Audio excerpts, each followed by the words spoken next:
Good morning. Welcome to the PSC. We're a few minutes early. We'll begin promptly at 10 a.m.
Good morning. The Maryland Public Service Commission will come to order in administrative docket PC 53. This is our COVID docket proceeding. And today we will have a public conference regarding arrearage management proposals.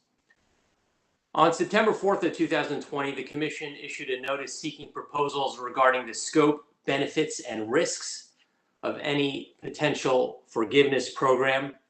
We've received a joint proposal from a number of utilities, along with additional comments from Chesapeake Utilities, UGI, and Columbia Gas. Subsequent to receiving the joint proposal, we received comments from a number of parties, including Prince George's County Office of People's Counsel, the Maryland Public Interest Advocates, as well as Commission staff. We'll begin this morning with a presentation by the joint utilities, along with an additional presentation on an update regarding utility arrearages. At that point, we'll take a break. We'll then hear from the Office of Home Energy Programs, receive an update from them. We'll have a lunch period, and then we'll hear from the respondents who filed comments, as well as an open opportunity for members of the public to share comments on the proposal that was filed. The concept of an arrearage management proposal is not new. These proposals have been used in a number to pay their bills that are past due. Effectively, it's a carrot without a stick. It rewards customers for paying bills by erasing a fixed portion of their arrearages over the course of a fixed period. I have reviewed the joint utilities proposal and the responsive pleadings, as have my colleagues. And as we discussed in the notice, any potential program would be intended to address COVID-related arrearages, not pre-existing arrearages from customers who have been chronically late in their ability to pay their bills. The notice on September 4th envisioned a program designed to help those struggling and hit hardest by the COVID-19 pandemic. However, this should not be an open invitation to create a permanent public benefits program, nor is this program designed to help everybody. As I see it, the utilities proposed a simple to administer program that offers a benefit cabined by a number of limits, including limits to the program length, limits to the number and class of customers that would qualify to participate, and limits to the total amount of the benefit that the customer can receive. After reviewing the utilities proposal, I remain skeptical of the utility of an arrearage forgiveness program, recognizing that we have 10 states in the country that currently operate AMPs. They have not been found to be cost effective. At the end of the day, the Public Service Commission is an economic regulator and a safety regulator, but we are not a social services agency. So today I would challenge the parties that will be presenting to convince me why the Commission should oversee and the utilities should administer a benefits program that is most certainly to result in net cost to ratepayers at large. It's often easy to spend other people's money, and it's often easy to throw good dollars after bad. I understand the benefits to a certain class of customers that would receive this up to $3,000 benefit, but I also am concerned about creating a program that will cost more in terms of dollars to ratepayers than the benefits that would be received by a certain class of ratepayers. With that, unless my colleagues have any opening statements, I will begin by recognizing the joint utilities, who will be represented by Mr. David Ralph, Assistant General Counsel of the Baltimore Gas and Electric Company. Good morning, Mr. Ralph. Good morning, Mr. Chair, members of the Commission. The presentation on behalf of the joint utilities will be provided by BGE's Vice President of Regulatory Policy and Strategy, Mark Case. With the Commission's permission, after his presentation, as Mr. Chairman, you mentioned, after that presentation and any questions that the Commission has, he will also provide a review of the arrearage and customer behavior data, after which each of the utilities will also provide similar review update information. I believe I have privilege and start the presentation. Just give me one moment.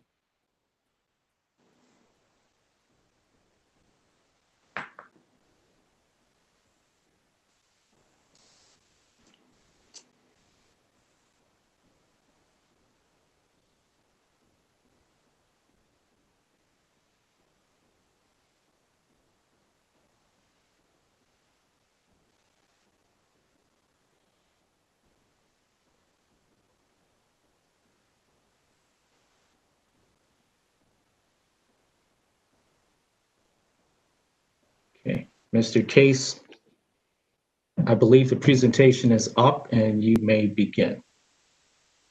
All right, thank you. Can everyone hear me? We can, yes. All right, very good. Well, good morning, Chairman Stanek and commissioners. It is my pleasure to act as the lead presenter on behalf of the Maryland IOUs. You note a number of names on our title slide. To the extent that the commission has detailed questions that I'm unable to answer, I will be referring to other members of the BGE witness team to help respond to those questions. I have just a brief number of slides, I think 6 in total, to summarize the joint utility proposal and to respond to some of the comments that were subsequently filed by intervening parties. And so, Mr. Ralph, if you would turn to the next slide. Okay, on September 4th, shortly after we had the first set of hearings in this proceeding, the Commission issued an order directing the utilities to develop cost-neutral arrearage forgiveness programs that would address potential COVID-19 related arrearages and reduce or eliminate determinations that might otherwise occur within that utility's customer base. And so, effectively a month later, the utilities did put together such a proposal. You see the 6 utilities that were part of the joint filing. We also engaged with Chesapeake Utilities, who expressed its support for the proposal as well. Along the way, we had 2 sessions where we set up calls with Commission staff and the Office of People's Counsel and OHEP to gather their feedback as we were designing and finalizing the submittal that we submitted on October the 7th. And so with that, I'd like to actually get into the key parameters of the program. And so if you could advance to the next slide, please.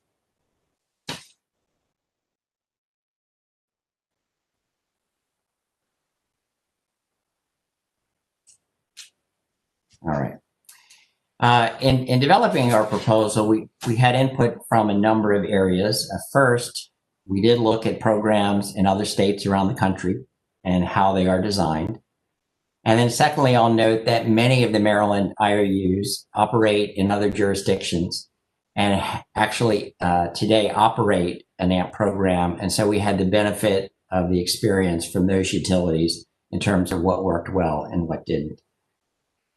The design of our program, we had several goals in mind. The first was to help customers with arrearages that were driven by the COVID-19 economic slowdown. So speed was important. We wanted to be able to launch a program fairly quickly, and therefore we needed to design it in a way that would allow for a rapid implementation. We noted in our filing that each of the utilities would endeavor to be able to start up its program within 120 days of a commission order or sooner, and that if any utility expected or did encounter delays in the process, they would promptly notify the commission. Secondly, we wanted to have a defined enrollment window. Because this, in our view, was a short-term program, what the commission was looking for, we didn't think the enrollment period should be extended too far. There are a number of reasons for that, and I'll talk more about that in a moment. Importantly, we wanted to drive the right customer payment behaviors. And so as many AMP programs across the country are set up to do, our program proposes that each month that a customer makes a full and timely payment, they would see some portion of their pre-existing arrearage forgiven. And we were proposing, as many programs do across the country, that we would utilize a 12-month time period. So each month of a timely and full payment, 1/12 of the customer's pre-existing arrearage balance would be forgiven. I mentioned the need for simplicity. One of the key elements of that, perhaps the most important element of that, is our desire to leverage the OHEP process. OHEP has an existing process. It's been in place for many years. Being able to utilize the OHEP certification process allows us to be able to streamline enrollment, to get the program started quickly, and to limit the number of new enrollment processes that an individual customer might have to go through. We also wanted the design to be simple for customers to understand. Make a timely payment, get forgiveness of 1/12 of your pre-existing arrearage. Miss up to 3 payments in a row, a customer defaults out of the program. And then lastly, and the commission noted this in its direction to the utilities to design a program that, to the extent possible, is cost neutral. So managing that cost burden for the customers that will be paying for the program was an important design factor to us. That also ties back to OHEP, to the extent that we can drive customers into the program that are getting financial support from OHEP. It does lower the cost burden on utility customers. So too does the limit, and most programs across the country, again, I will note, do have limits on what is the maximum arrearage forgiveness. We felt that a $3,000 upper limit would be appropriate. And as we will see later on, the vast majority of our customers that have arrearages would fall underneath that threshold. We also thought the $3,000 was important because it demonstrates that a customer is appropriate to be in an AMP program. There are customers that, in our view, respectfully, we don't see as ideal to be in an AMP program, but customers that have not allowed their balance to skyrocket beyond some reasonable means, we think have a better chance of being successful in an AMP program. Mr. Ralph, you can advance to the next slide.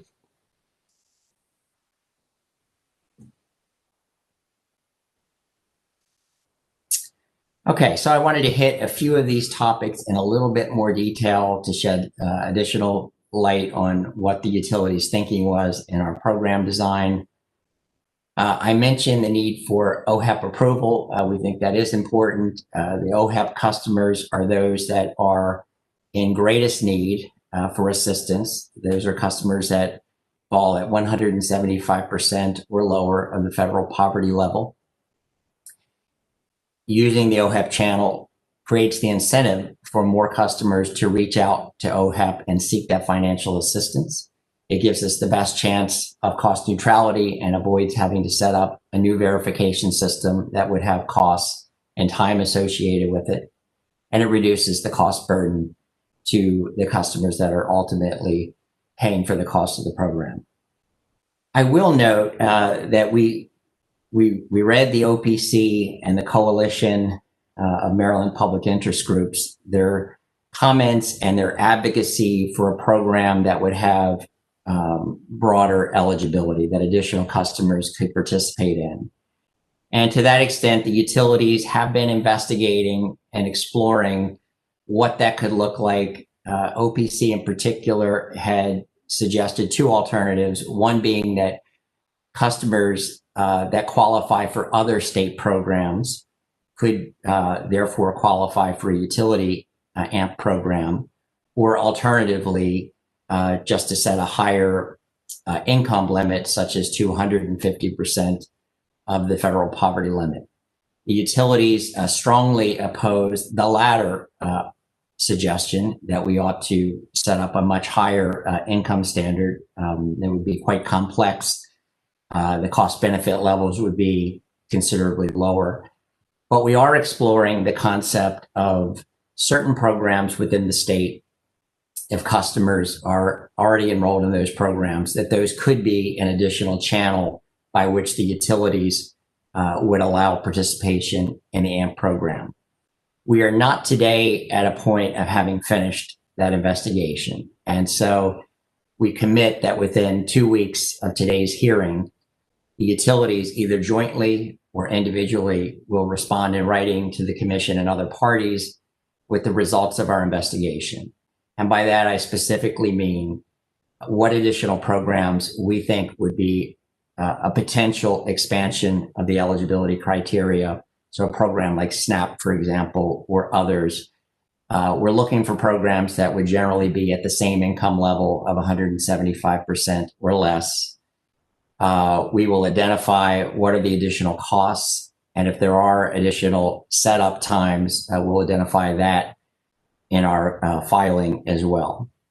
And so we will provide that information to the commission. And if, as a matter of policy, the commission decides that it wants to have a broader program, it will have the information in which to make an informed decision about that. I would say the utilities are a bit reluctant to go in this direction. On one hand, we appreciate the opportunity to serve more customers that are in need at the lower income levels. But on the other hand, we would be walking away from one of the key benefits of the OHEP certification process, which is that it drives customers to seek OHEP dollars, which has a number of benefits, as I mentioned previously. And secondly, it's the lowest cost channel for us and the fastest to be able to implement. But nonetheless, we commit to providing that additional information as we conclude our investigation over the next 2 weeks. And part of that investigation will be to identify for each of the programs what the income levels are, as well as what the eligibility verification process would entail. Secondly, on the arrearage cap, we have proposed a $3,000 upper limit to the amount of forgiveness that a customer could get. We understand that some customers, excuse me, a very small percent may have arrearage balances above that limit. Those customers would be able to seek OHEP dollars or to pay down the amount of the arrearage in order to qualify for the AMP program. And again, this is a feature that's very typical for utility programs, and it's an important feature in order to achieve as close as we can to a cost-effective program. One other comment I failed to make about the eligibility, because some of the parties suggested that the utilities are proposing a very narrow program that wouldn't serve many Maryland customers who have been impacted by COVID. And our understanding is that the OHEP income verification looks back to the prior 30 days. So perhaps a moderate income customer who lost their job during the COVID period or was otherwise impacted, they might not have qualified for assistance in most years, but they might qualify during the COVID pandemic. So I would suggest that the number of customers that could potentially participate in this program might end up being higher than what we would typically think of as a low-income OHEP certified customer. With respect to the enrollment window, we have proposed 6 months from the date at which each utility up its program. We see that as an ample period of time for customers that wish to be in the AMP program to apply for it, whether that means going to OHEP and becoming certified, or if they are already certified, to reach out to the utility and request to participate. I'll also note that customers that are in an existing payment plan, and we're seeing those numbers increase rapidly now that the commission's order is out and turnoff notices are beginning. We're seeing a lot more customers signing up for payment plans. Those customers are also eligible to reach out to the utility and cancel their payment plan and request to have their arrearage forgiven. So our view is that there is no need, and it would be inappropriate to extend at this point in time how long the enrollment period would continue. One thing we wish to avoid is to send the wrong signal to our customers. The last thing we would want to do is to send a signal that you don't need to pay your bill, that you can build up your arrearage, and so long as you don't let it get above $3,000, that you could then apply to the utility to have that arrearage forgiven. I don't know that that would be the case, but that is a scenario that we would very much like to avoid. And then I mentioned before the design of the program. This really is about driving the optimal behaviors to forgive what's happened in the past, but conditioned upon customers making timely and full payments of their ongoing utility bill. And we can turn to the next slide.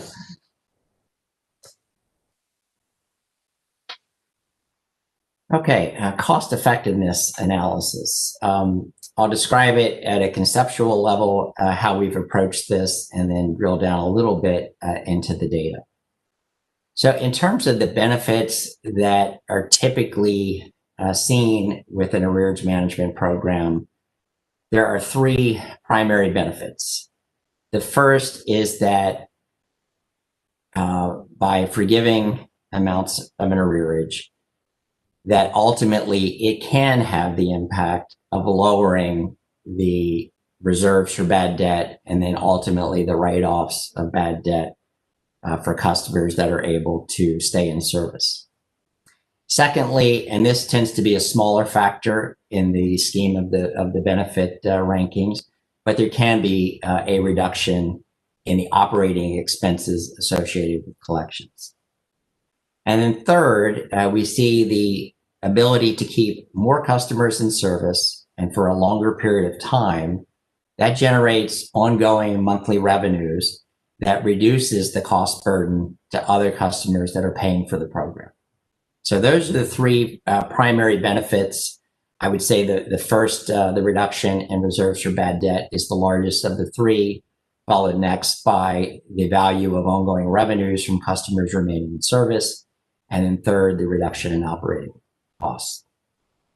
Against those benefits, we have the costs, and the costs include the amount of arrearages that are forgiven, the program development costs, if you will, the startup costs to be able to operate this type of program, the IT changes and billing system changes that are needed, and then the ongoing operating expenses and marketing costs. So we conducted a simulation of BGE customers to look at how they might respond to an AMP program and how close we would get to the cost neutrality standard. And we ran, if you will, a range of simulations, one that modeled customers remaining in the program to a longer extent, making those timely payments, those full payments, and delivering a greater value out of the program. And then we modeled a second scenario where customers would drop out at a higher rate and fewer customers would ultimately complete the AMP program over the 12 to 14 month period. We did this by simulating 10,000 OHEP eligible customers under both scenarios, and then calculating what the benefits and the costs were as I described them generically. And at the bottom of the chart, I'll note the benefit cost range that we achieved is 0.63 to 1.08. So the most favorable scenario, slightly better than a break-even program. The least favorable scenario, less, about 2/3 on the dollar, 63 cents on the dollar of value delivered from the program. I will note that these numbers are slightly different and slightly better than what the utilities included in our October 7th filing. Without getting too deep into the weeds about it, we updated our modeling simulation.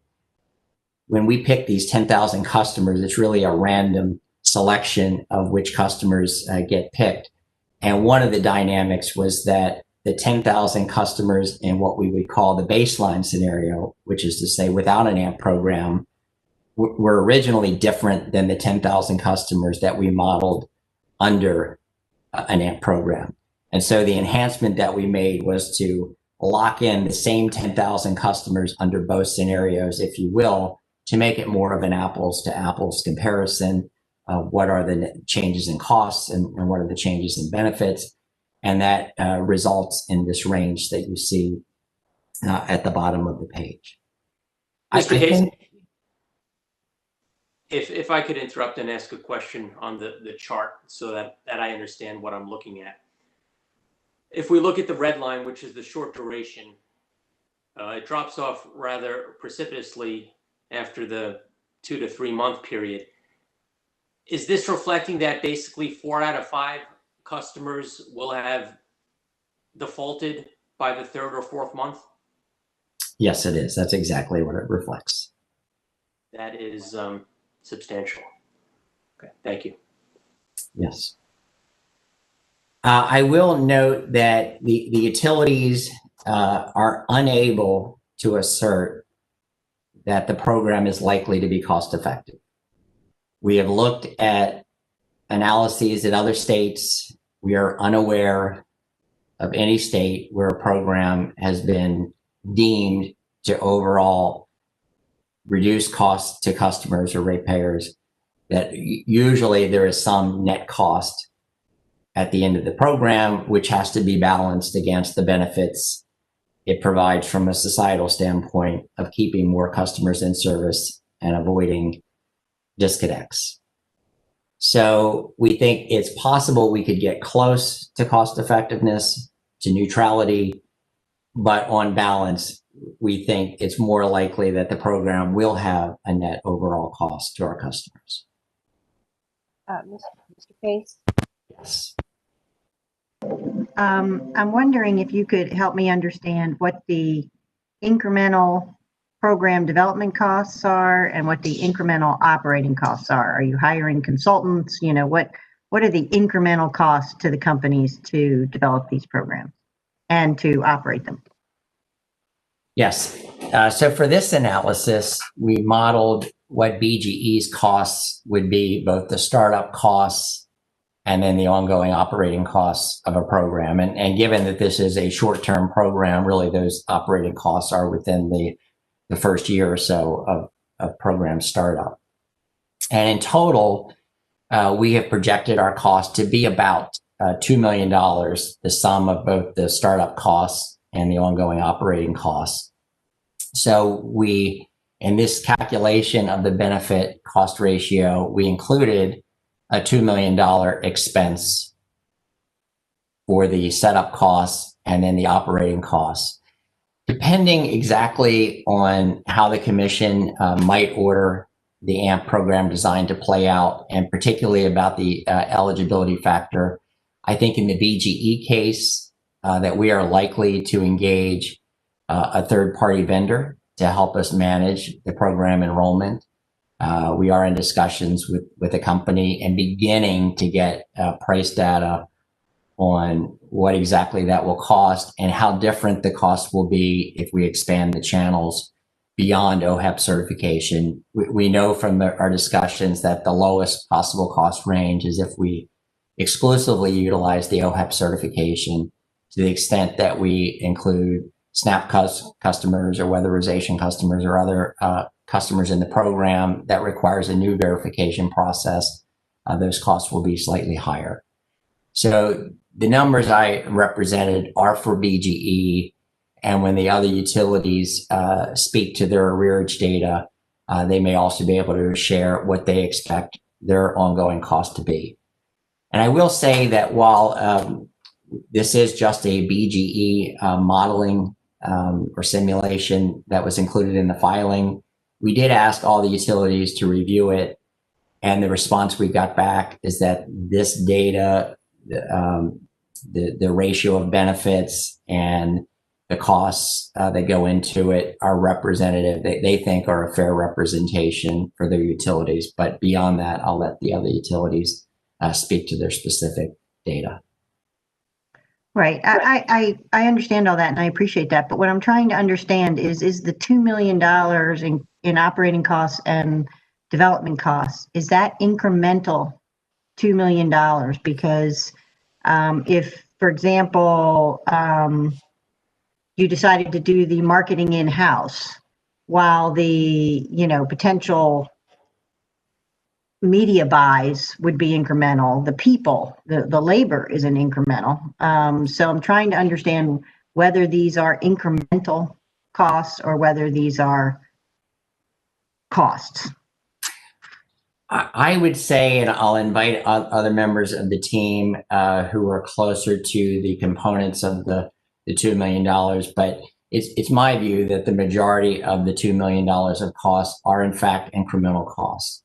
So if, for example, we hire Dollar Energy as the vendor that we're in discussions with to help us administer the program, those are additional costs that do not exist today. To the extent that we engage in external advertising those are incremental costs that do not exist today. Yes, if we use the people that are already on, for example, the BGE payroll to help develop the programs, you could argue some of that is a cost that's already covered in rate, but mostly I anticipate these are additional costs. And I'll pause for a moment to see if any of the other BGE witnesses want to add to that.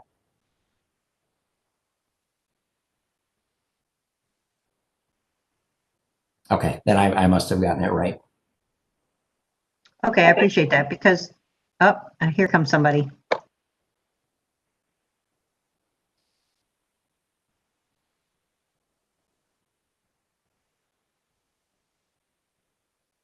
Maybe not.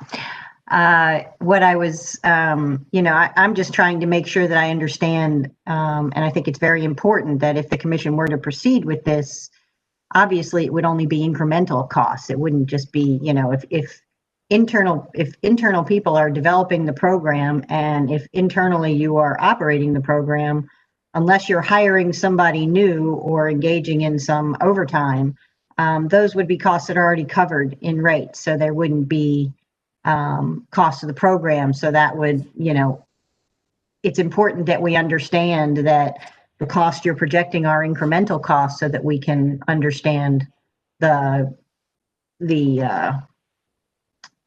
cost benefit or the cost, neutrality of the program.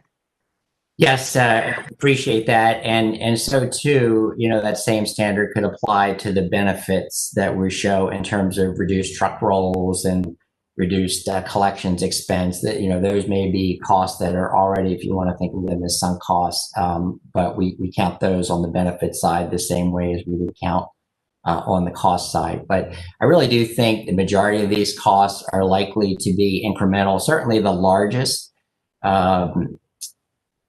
it would be bringing on board an outside vendor to help us manage the overall AMP enrollment, knowing that we're looking for a program that we can start up quickly. So that is incremental. I believe the majority of the marketing costs will be incremental. The billing and the IT costs, those are considerable. Those will be incremental costs. So I wouldn't say it's 100% incremental, but I would say the vast majority are incremental. Okay, thank you. Welcome. Okay, we can turn to the last slide in this section. A few other comments that I'd like to make about the intervener comments that were filed subsequent to the utility proposal. First, I would note that the overall structure of the AMP program, I think, was largely supported by all parties, even those that desired to see certain changes or broadened eligibility and so forth. The notion of using a one-year term to try to drive improved customer payment behavior and doing that on a ratable basis over a 12-month period, I think that was well supported. Similarly, I think parties appreciate the benefit of utilizing the OHEP certification process and leveraging OHEP dollars. There were differences in how the dollars would be applied, but people understood the connection, I think, between those aspects. There were a few other points that I ought to offer some comments on the utility perspective. And the first was that, and this I believe came from OPC, that a working group should be established to examine the cost effectiveness determination. OPC talked to some extent about its views on the utilities calculation. We honestly did not see, having read that, what OPC believes we're missing in the calculation, but nonetheless, we're willing to engage in that if the commission deems appropriate. Second was the suggestion that we should begin work through a working group process to develop a longer-term AMP program. And much as Chairman Stanek noted in his opening comments, the utilities see this as premature. There is no conclusion that even a short-term program makes sense in Maryland, and certainly not to begin designing a long-term program before we've had, if we do go forward with this program or some variation thereof, we ought to get the benefits of running that program and learning from it and being able to do the analysis and not trying to design what a long-term program would look like at this stage. And then lastly was a comment around cost recovery. Again, I think OPC suggested that there should be a working group process for that. The utilities are opposed and think it's unnecessary to have a working group process. I think we're all fairly uniform in our approach, which is to propose that the costs of this type of program, net of benefits, would flow through the COVID-19 regulatory asset or potentially a separate regulatory asset if desired. And that we're not asking for the commission to make a determination at this stage for when and how those dollars would flow into rates. We see that as more appropriate for a utility by utility proceeding, whether it's in a multi-year rate plan or a traditional rate case or a specific filing to deal with cost recovery. We just do not believe it's appropriate to have a working group look at this. We think it's something that the utilities have put forward a reasonable proposal. We see it as very much part and parcel of having an AMP program, and that the commission could authorize the regulatory asset structure without making any sort of binding decisions about the prudency of specific costs, or was everything appropriately included, or Commissioner Herman's comment about just making sure we're focusing on incremental costs. We think all of those things can be handled in a utility-specific proceeding. And so I think I'll stop at this point. We do have a single slide that will talk about the BGE arrearage data, but this really is the end of sort of the summary, if you will, of the joint utility proposal. Mr. Case? Yes. In the bullet on the long-term AMP program, you introduce the term pilot there. Do you see this as a formal pilot program? Do the utilities see this as a formal pilot program? And if so, will the pilot, should we decide to go in this direction, be structured per the parameters of pilots we have issued in the last few years regarding a certain structure for pilots in Maryland? You know, I suppose in writing this slide, I was using a lowercase p versus a capital P for pilot. But putting that aside, I think that would be a fair way to consider this. None of us know, I think, with any degree of certainty, exactly where the benefits and the costs are going to stack up in this. And so I do see this as a learning proposition. If we as a state, if the commission decides that this is in the public interest to go forward, I think we would gain some learnings, not only the cost effectiveness, but other parameters of it. And so if the commission elects to go forward with the program, I do think there would be value in establishing goals for the pilot and some of the key metrics and measurements that we'll want to look at in ultimately evaluating the success or lack thereof. Thank you. Appreciate that. Mr. Chairman? Hi, Commissioner Richard. Jump in. Hey, thank you. Hey, Mr. Case, thank you for your presentation this morning. You had mentioned that this is something that other, I think it was Exelon utilities are already doing in their states, and that this isn't really a new program. In fact, a number of states already have AMP programs, arrearage management programs. So can you help me understand, is something different about Maryland that we need to tailor something, or can't we use something that's maybe, I don't want to call it off the shelf, but something that's already tested and tried elsewhere, and try to avoid some of these incremental costs that you described? And, do we really need to have a pilot? Can we just, need these learnings? Can we already just build on what's already been done elsewhere? Well, a couple of thoughts. First of all, I meant that of the 6 utilities, several, not only the Exelon utilities, for example, Columbia Gas operates an AMP program in Pennsylvania, as does the First Energy family of utilities. PHI has some experience in other states. So between the group of utilities, I was meaning to indicate some of those utilities do have experience of AMP programs in other states. To the question about not reinventing the wheel and taking advantage of learnings from other states, I think that is in fact what we've tried to accomplish in the design of the program. This is very much sort of the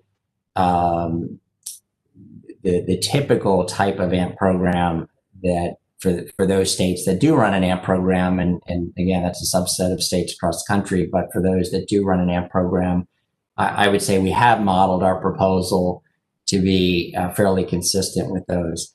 I don't think just doing that, though, solves the question of the incremental costs. The costs that we're talking about are costs that are associated with running that type of program that is common to the other states that offer a program. So it doesn't solve the cost issue.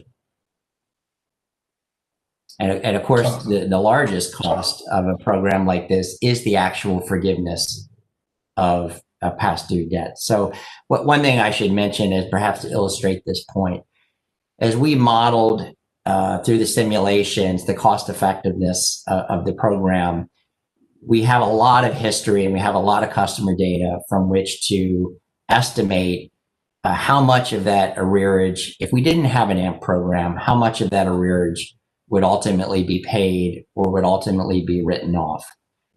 And I would say for the 10,000 customers that we've simulated, and that's a mixture of very high risk customers, medium risk customers, low risk customers, we typically, again, based on history, would collect 75 cents on the dollar.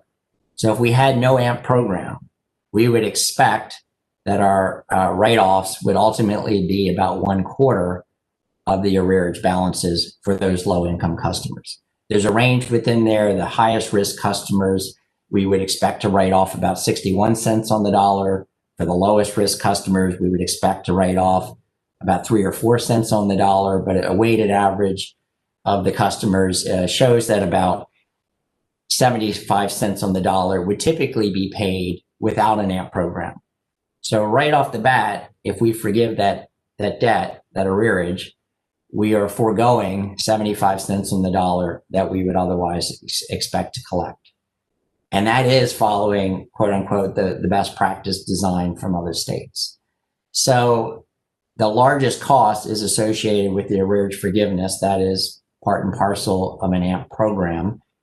And what you hope to see in a best case scenario is that the reductions in write-offs and bad debt reserves that come from keeping more customers in service, the marginally reduced collection costs and expenses, and then the ongoing revenue value, which is important to keep those customers in service. You hope those three benefits will either exceed or match or come close to matching the costs that we've identified, but the largest cost of which is the amount of debt forgiven.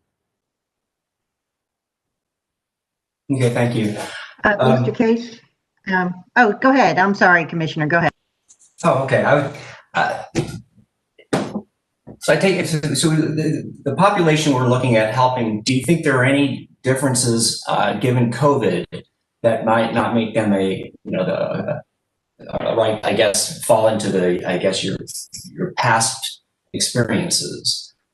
Because as we go through the fall, winter, it looks like we're about to go into a spike in the number of cases, and some of these same people will not be able to return to employment or will have different challenges. So, I mean, do you think we should just look to past experience, or that we may be in a very unique circumstance now that may want us to think differently? Well, I think it's a fair question. It's a good question. We tried to take that into account. And to some degree, that's really the value in our mind of defining as best we can what we think the upper boundary and the lower boundary of success is likely to be. No doubt under COVID, more customers are in financial hardship may have lost their job. Typically, the customer that an AMP program is most successful with is a customer that's perhaps had a good payment history, looking backwards, run into financial distress during this period of time, need some short-term help. Long-term, they'll get back on their feet. They'll become a good paying customer. That's the customer that we think would be the most successful. And some of those customers, no doubt, would be able to participate in this program. And as I spoke earlier about the OHEP eligibility, which typically we think of as long-term low-income customers, I believe, and I know Mr. Freeman will speak later this morning, that customers that have had more of a short-term disruption to their income, but longer term, you might think of them as a moderate income customer, perhaps, that they might be eligible to get certification under the OHEP criteria, which is only looking back at 1 month versus of income. It's not looking back over a 12-month period of time. And beyond that, I turn to Mr. Freeman for more information. So I think to answer your question is we have tried to take into consideration how COVID may change the dynamics of customer behavior and what customers can benefit from this. And we believe that falls within the upper and lower boundaries that we've identified. Thank you. And just one other question about the OHEP certification. In OPC's testimony on page 9, they do list a number of proxy, very specific, I guess, eligibility indicators. Have you had a chance to look at those? And I know you were concerned about costs, which is why you went to OHEP specifically. But all of these seem to be very good indicators of potential need and eligibility that seem like they would in fact be good proxies should the customer not be currently in an OHEP program. Yes, we are actively, there were a total of 11 programs that OPC identified in their comments, and then I think kind of a catch-all category that said any other similar programs. So we are going one by one through all 11 programs. We are investigating what are the eligibility criteria.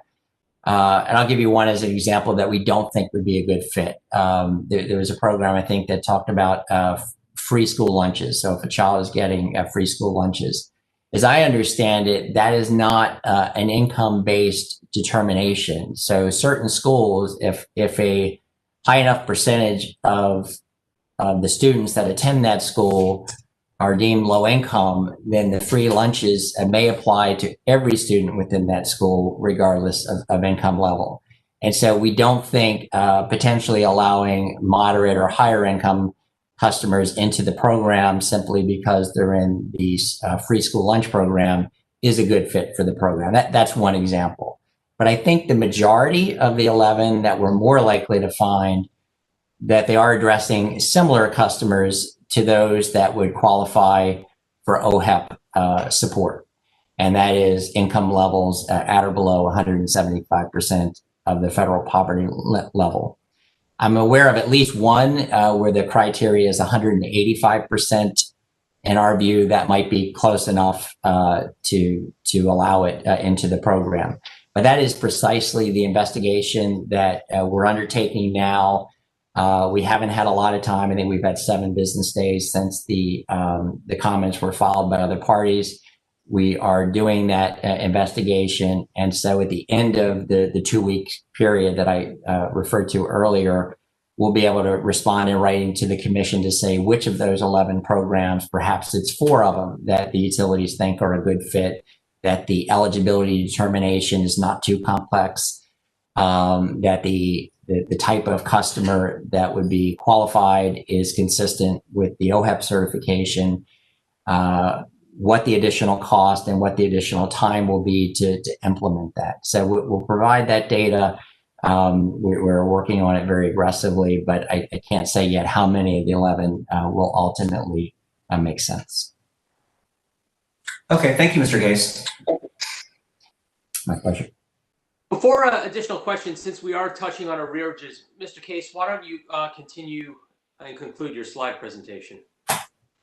Very good. Mr. Ralph, if you will advance 2 slides.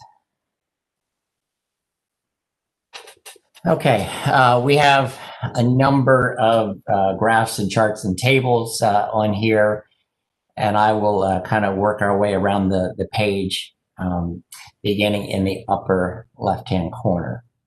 So the bar chart that's shown here shows for residential customers how many customers. So this is a count of customers, not a count of dollars, and it's in thousands. So you see all the way to the rightmost bar as of October 31, BGE had 170,900 residential customers that are in arrears. And that reflects arrearage amounts that are 30 days or more past due. We started before the moratorium in March with 125,000. So roughly we have seen a 36% increase in the number of customers. And then the dark green bar at the top of each bar shows how many of those customers are OHEP certified low-income customers. So you see pre-moratorium, we had 15,400 low-income customers, at least 30 days past due. That number grew to August 31 to 16,700. And then it has started to come down. And what's interesting about that is that there are 2 reasons why the number of low-income customers shown on this chart are reducing. One is that now that the moratorium is over and the utilities have begun to issue turnoff notices, and in BGE's case, we started in the second half of October, October 19th, I want to say. That has very quickly driven customers to call BGE. Lost the chart there. To call BGE and to enroll in a payment plan. So that would move that customer that's now on a payment plan. It would take them off this list because they are no longer, past due, if you will. The other thing I would note is that within our billing system, we look at how many customers have received OHEP assistance within the past 12 months. So each month that goes by, a certain number of customers that 13 months ago received assistance, they would drop out of this count simply because they haven't gotten assistance in the last 12 months.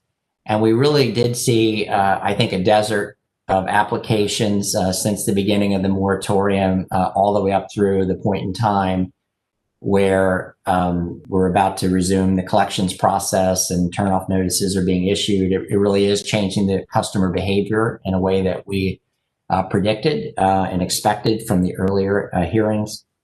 And so those 2 factors, I think, are the biggest driver of what's causing the low-income numbers to come down slightly, because more of those customers are now engaged in payment plans.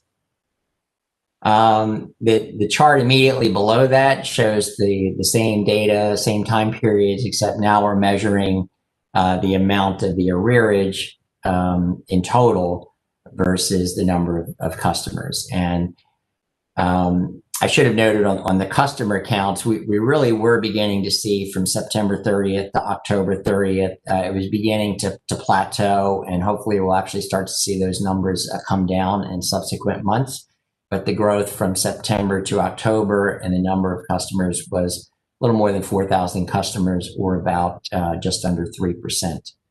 And so then if we look at that second bar chart, starting from the top left, it shows the dollar amounts, and as of the end of October, our total arrearage amount greater than 30 days was $106.3 million, of which just over 10 million was for low-income customers.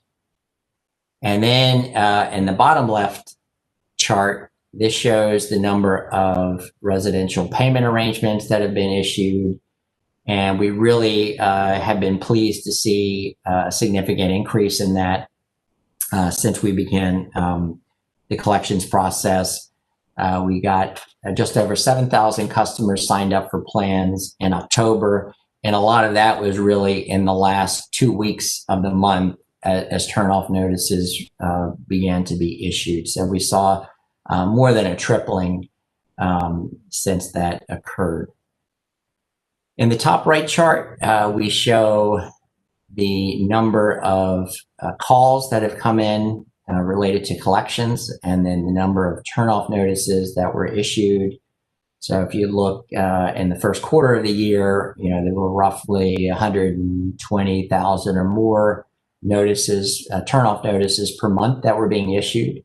Once we got into the latter half of March, and certainly from April through September, there were no residential turnoff notices issued. So that's why the blue line comes down to 0. In the month of October, we did issue some turnoff notices. We've been doing about 2,000 a day.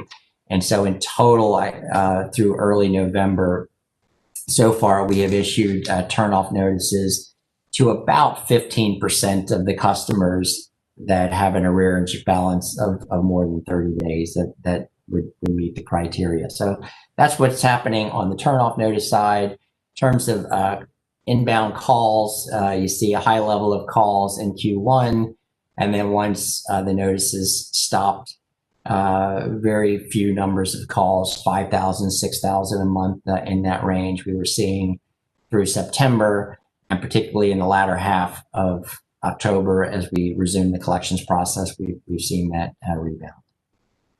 And so then the last chart is focused on the low-income customers with accounts that are at least 30 days in arrears. And in this case, we modeled balances that are $250 or higher because we think those are the customers that would be most likely to seek arrearage forgiveness through this AMP program if it were approved. As of October, we had 34,000 limited income customers, 11,621 of which were in arrears. And so that would be the eligible population, plus others that would meet the OHEP criteria, but just haven't sought out assistance to this point. And then lastly, you see we would have 408 low-income customers with arrearages above the proposed $3,000 cap. And those customers, if they wish to participate, would either have to get OHEP assistance to lower their arrearage balance, or they could pay down the difference themselves.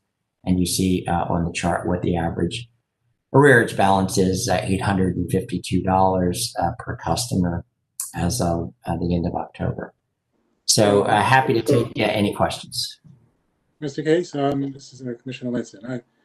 Good morning. I had a couple of questions about you have the 3 charts on top of each other.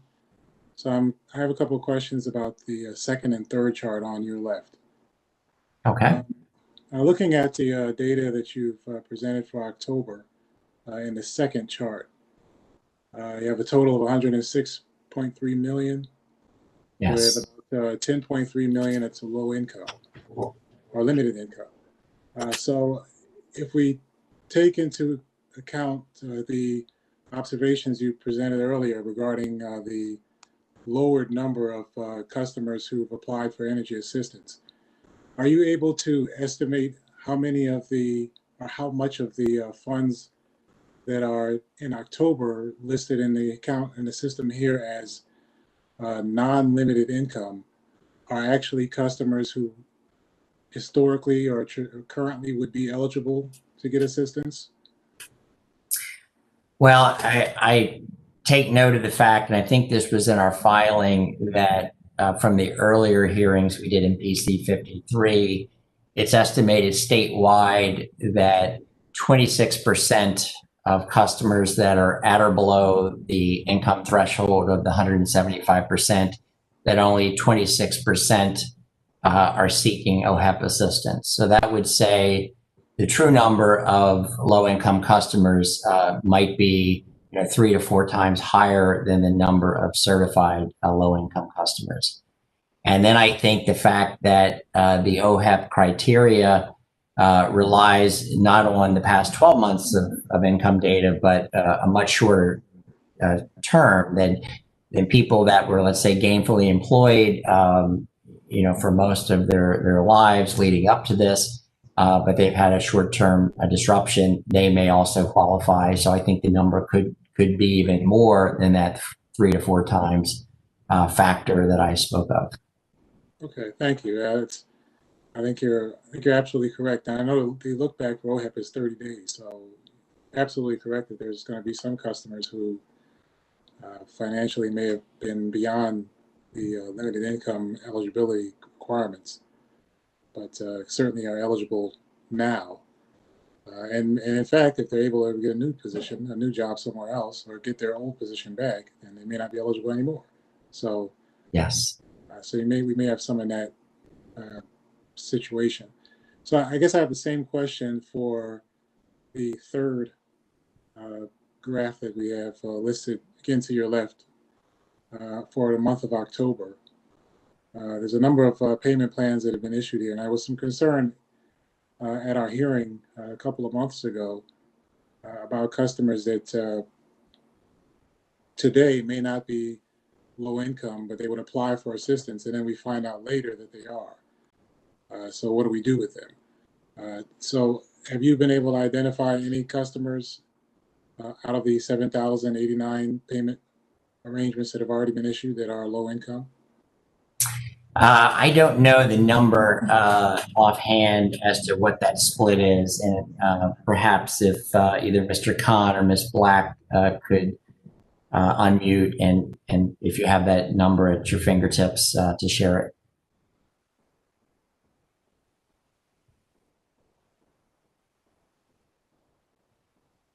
This is David Khan. I don't have the number offhand. We can certainly get it to you. Robbie Black, I don't know if you have it offhand.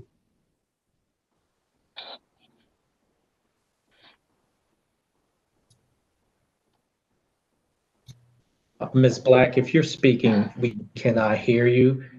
Yes, okay, hi. there you go. Yes, we'll have, thank you. Yeah, we'll have to get that number, the split out of limited income. So we'll get back to you on that. Okay, that's fair. Thank you. Welcome. That's all I have. Yeah, I have some questions. Mr. Case, why $3,000 and not $2,000 or $4,000? I mean, is there a magic number? Is there a really good reason for 3,000 versus some other number? I think that, in fairness, there's a degree of judgment involved in this.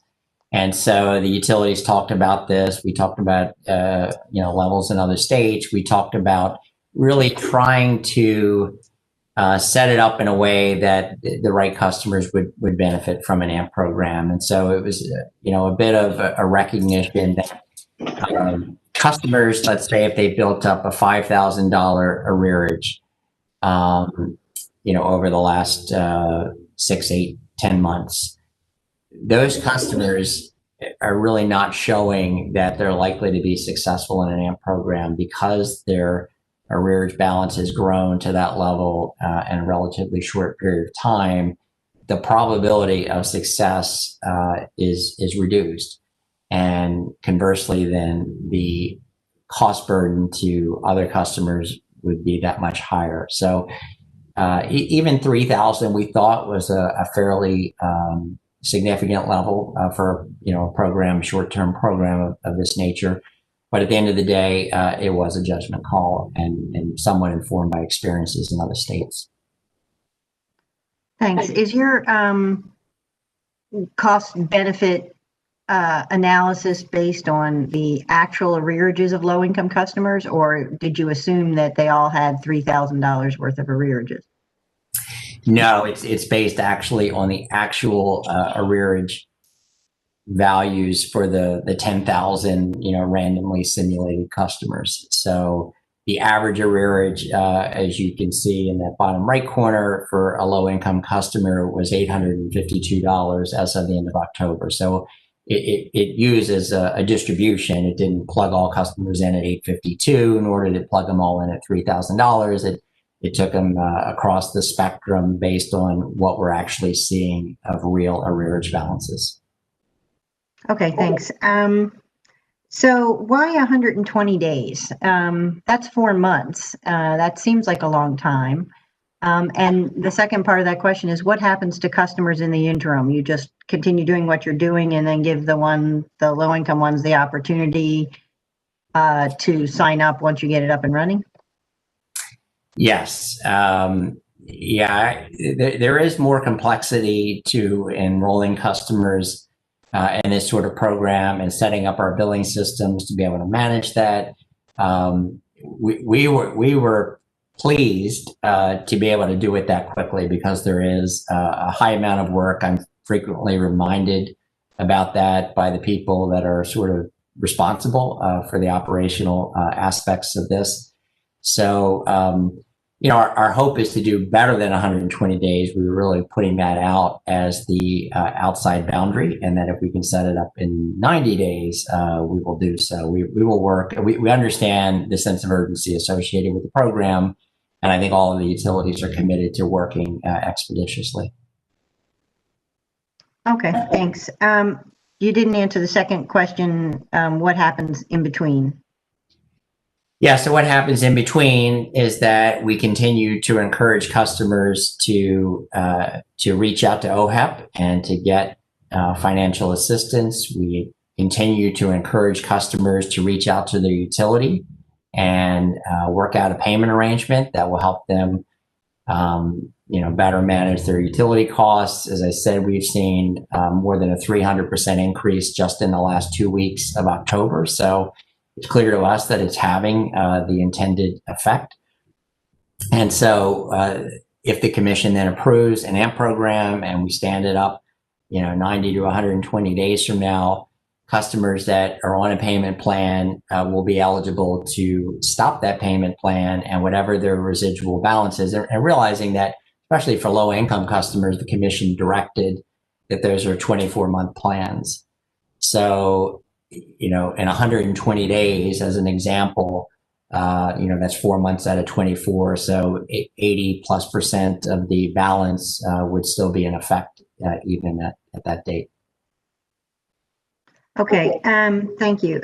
So when you were talking about that the forgiveness was one of the costs of the program and the largest part of the program, when you did your analysis, did you put in 75% of the forgiveness? Because you said that 25% of, or 25 cents on every dollar you would expect to be uncollectible. So wouldn't that already be in your uncollectibles so that it would only be 75% of the forgiveness? Their snoring dog. Yes, so we did factor that in the calculation, and I know it's a bit more complex than I'm representing because it's a dynamic reserve factor that's calculated in this. And at some point, if you want to get a little deeper into it, I'll invite Mr. Greiser, who works in my team and really did some good work, I think, in the modeling of this. But it does take into account, you could look at it and say, if we forgave, for example, $10 million, then you view the entire $10 million as a cost. But then we saw a reduction in the bad debt reserve of $5 million. So you count that as a benefit, or you could just net the two. I think either way to do it is fine. But at the end of the day, you're forgiving certain dollars, which you're not collecting. And you're both not collecting the piece that you wouldn't have collected anyway. And you're not collecting the piece that you would have collected, what you could refer to as a free rider. So we modeled it as counting both pieces as a cost. And then on the benefit side, we get the reduction in the bad debt expense that offsets some of the forgiven arrearages. Okay, thanks. That's probably as far as I ought to go on that one. So I guess my question or my concern is that you're telling me based on these charts that we've got $10.3 million in limited income arrearages right now, and it costs $2 million. 20%, that's a really high cost. Is there nothing we can do to try to address the cost? I mean, because it's really high, it seems to me. So I'm just, $2 million seems like a lot of money for each company. Now, I'm not saying that every company is going to spend $2 million, but for BGE, that's a really high number when we're looking at 10.3 million in low income arrearage. Yeah, and that cost it's not all, instantaneous setup cost, but a portion of it is that the modifications to our billing systems, our CIS systems, to be able to accommodate these arrearage forgiveness parameters, the enrolling of customers, and in our case, the likelihood of using a third party to help us manage that process. Those are costs. We're certainly mindful of the need to make them as efficient as possible, and we're doing so. But I also don't think we can fairly say to the commission that the costs are trivial, because they're not. Okay, my last question, I'm going to start off with the notion that I acknowledge that it might be a little bit unfair, but I'm going to see how you can answer it. When you originally proposed, when you originally came to us last, couple of months ago, there wasn't an arrearage management plan. Is there a reason you didn't propose one to start? Do you think that these, based on other Exelon companies, that these programs are successful? What's your view on the implementation of such a plan? Yeah, we have talked about different strategies to try to assist our customers most in need, in particular the low-income customers. And we recognize that arrearage management plans are one avenue to go there. There is a benefit, we think, in terms of keeping more customers in service. I think there is a societal element to that value, and then there's an economic value to that by keeping customers in service. And if they don't grow new arrearages and they improve their payment behavior as they need to do in order to operate under the AMP program, having those customers remain in service, there's economic value to the state. There's value to the utilities of their recurring revenue stream, which then puts downward pressure on rates for all other customers. So those are the factors in our mind that weigh in on this. The overall assessment, it seems to us from across the country, is that overall an AMP program is more likely to add to customer expense than to reduce customer expense. And so I think that's the hesitation, that's the balance that goes into this. We do see it as a bit of a policy decision. I think the utilities are all generally supportive of going forward with the program that we've proposed to the commission. You're right that we didn't initiate this on our own. It was in response to direction from the commission to put together a plan.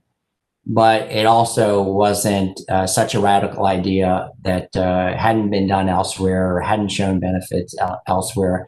I just think the standard of expecting or targeting cost neutrality is a standard that's unlikely to be met. And so it's really, trading that off against let's say the broader benefits to our state and our economy to keep more customers in service.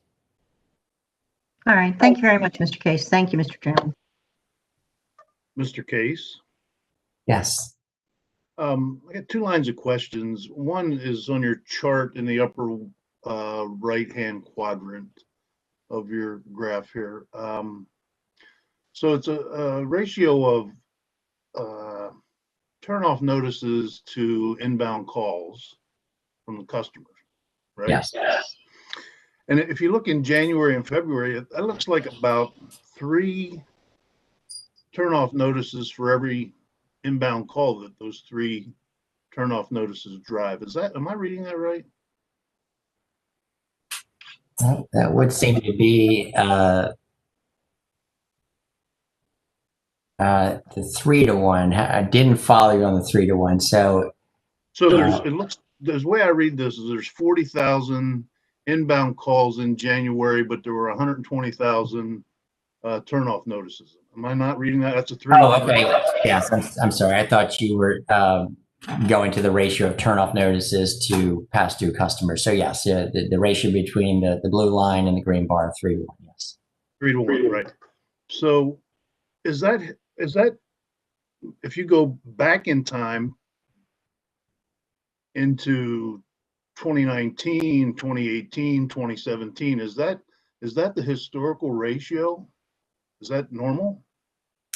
That's outside of my knowledge. Ms. Black, are you able to provide an answer to Commissioner O'Donnell's question? Yes, that is in line with historical trends. Okay, I appreciate knowing that. So what happens to the 2/3 of, are we turning everyone else off that's non-responsive with an inbound call, or do 2/3 of the notices actually get shut-offs?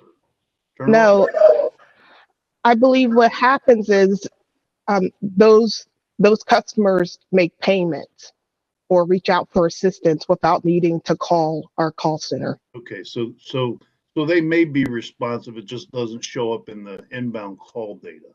Right. Okay, that's helpful for me to understand, because I'm trying to think going forward on the other end of that chart, what we should expect that ratio to return to as it returns to some level of normalcy. And so I appreciate knowing that. That's helpful. Mr. Case, let me go back to you. Second line of questions, maybe. I seem to recall a lot of arrearage management pieces of proposed legislation coming through the legislature when I was down there. What has been the history, if you know, for the benefit of the commission, what has been the history down in Annapolis with regard to the success or failure of legislation proposing arrearage management programs? This is another question I want to turn to our expert on this, Mr. Khan. If I could ask you to join us, I know you have a wealth of knowledge and a long history in this space. Could you respond to the commissioner's question? Sure. So for the record, David Kahn with BGE, Commissioner O'Donnell and Mr. Chairman and other commissioners, good morning. So you may recall, Commissioner O'Donnell, before I joined BGE, I was in Annapolis advocating on some of these very same issues. I honestly don't recall in the last decade a bill that specifically would have attempted to create an arrearage management program like this. Some of the commissioners remember that back in, I think it was 2012, Commission staff and the Office of Counsel developed what presented to the mission type program. Mr. Khan, hang on. I'm sorry, can you? You're breaking up, David. Maybe just use your, turn your screen off and just use your voice, maybe. Let me know if this is a little better. That's much better. Yep. Okay, great. So long story short, I don't believe in the last decade. I've seen, and some of the advocates on the call might be able to correct me, but I don't believe I've seen a specific bill that would create an arrearage management program. I don't recall BGE, for one, taking a position for or against any such legislation. And as I was mentioning earlier, the Affordable Energy Program that staff and OPC developed jointly never did make it to Annapolis as legislation, so it wasn't something that we would have weighed in on one way or the other. Does that help? Yeah, I mean, I appreciate that. It seems I haven't been down there for over 4.5 years now, and I was there for a long time before that. I just seem to recall there being quite a bit of discussion, and I don't know how long ago that was with regard to arrearage management programs. I really didn't go back and research it, but I thought someone on this in this hearing might know. So I appreciate that. Thank you. Thank you, Mr. Chairman. Thank you. Thank you for the presentation, Mr. Case. These numbers did tell a story for us. Obviously, we're most concerned today about the low-income customers, and I am somewhat pleased to see that the number of customers has dropped somewhat substantially since we issued our order on August 31st. By the same token, I see that these low-income customers are, a subset of them have effectively not quite doubled their arrearage amounts. So it is a particular quandary that they find themselves in. Mr. Case, just one question for me. Earlier, in response to Commissioner Herman, you were discussing that you have the ability through your collections to recover 61 to up to 75 cents on the dollar, which seems like a rather extraordinary amount, considering some of that 61 to 75 cents though is comprised of OHEP funds, is it not, or other types of public assistance? It is. You're right that that helps in the collections, the ratios that I just talked about, that the OHEP dollars apply in either reducing the amount of the arrearage or assisting customers as they make their monthly payments. So that is an important factor. I just wanted to confirm that, because BG&E, as long as they're getting $1 either from OHEP or from the customer, $1 is $1. But as public officials with the PSC, it's mindful. It's important for us to see where these monies are coming from. And just one other question: the $2 million, how much of that is being spent on operating and development costs? Is the overwhelming amount allocated to that? Because I do have a similar concern with Commissioner Herman that 20% of the programming costs would wipe out, or the $2 million would wipe out effectively 20% of the low-income arrearages. Yeah, I don't have a breakout. I'm not sure, Mr. Khan, if you know offhand, or Mr. Greiser, how the $2 million is allocated between, programming and billing costs up front, operational costs of administering the program on the ongoing basis, and then the marketing costs, if you will, to promote it with eligible customers. Yeah, again, this is David Kahn. I want to emphasize that figure that we submitted with the October 7th filing was very preliminary.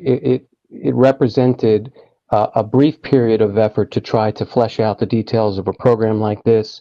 But in any IT project in particular, what we find is that the deeper you go into the details of programming, the more accuracy you get. There's always some contingency level that you start with that reduces over time as you familiarize yourselves with the details. So it really was a broad estimate at the time. Needless to say, the actual cost also would be impacted by the elements of any ruling that we might receive from the Commission. This issue about OHEP eligibility versus other programs, this categorical eligibility concept, would certainly affect the cost as well. At a very high level, we think that the breakdown might be roughly 1/3 for the development costs, the kind of capital-related development costs, and maybe 2/3 toward operating. And that would include the marketing, the use of the vendor, and possibly additional staff in-house brought in to try to run the program as well. I guess the last factor would be how many customers might enroll. If the enrollment is broadened substantially, that's going to create more work as well, and that could add to the operational cost down the line. Okay, that is helpful. Obviously, there are a number of variables, so we won't hold you to that precise number. Just one last question, and I'll wrap it up with that. Mr. Case, if a low-income customer has exercised their right to a repayment plan, so we're looking at the bottom left chart, would they be excluded from participating in any proposed AMP, or can you be in a repayment plan and being in the AMP? Can you double dip? From a system perspective, we can't have customers in both a payment plan and a arrears management plan. And if anybody on the team has updated information on that, please share it. But this would be a one or the other. So one provision that we wanted to make from an equity standpoint is that customers that are reaching out to the utility now, which is what we want to get them enrolled in the plan. We want to get them making payments. We want to avoid the risk of termination. So customers that are doing all the right things, and then 4 months from now, an arrears management plan may be put into place. We wanted those customers still to be able to benefit from the arrears management plan. So those customers would be able to cancel their payment plan, get the arrears forgiveness, and then hopefully continue to pay on a regular basis to meet. We have to remember that getting on the arrears management plan doesn't mean that a customer is likely to complete it. So we really do need that on-time payment discipline that we're trying to drive. Thank you. I figured that would be the case since some of these payment plans are longer than 12 to 14 months to begin with. That's all I have in terms of questions. I know the utilities have another 10-minute presentation to provide us with. But before we move to that next presentation, do commissioners have additional questions on the proposal? Okay, seeing none, it's 11:30. Why don't we'll take a 10-minute break now. We will reconvene at 11:40, and we'll have the utility update on arrearages at 11:40. So we're in recess until then. Thank you.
The commission will go back on the record in 1 minute.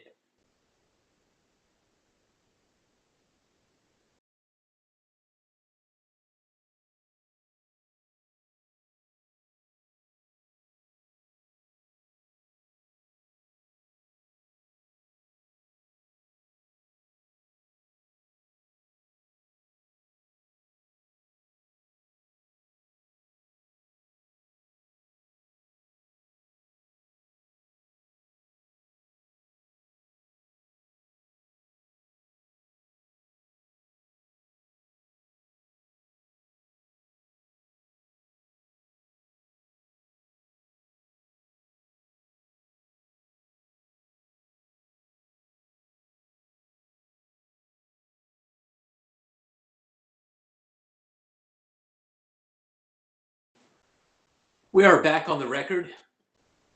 At this time, we will turn to another utility to provide us with an update on utility arrearages. I recognize Mr. Dickens. Actually, it's Mr. Seegers, Mr. Chairman.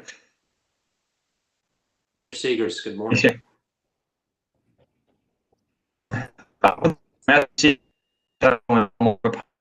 Appearing with me this morning. We have a problem with your audio. Can you try turning your video off? Is that better, Mr. Chairman? Much better, thank you. Okay, my apologies. Once again, Matthew Seegers appearing for PEPCO and Delmarva Power.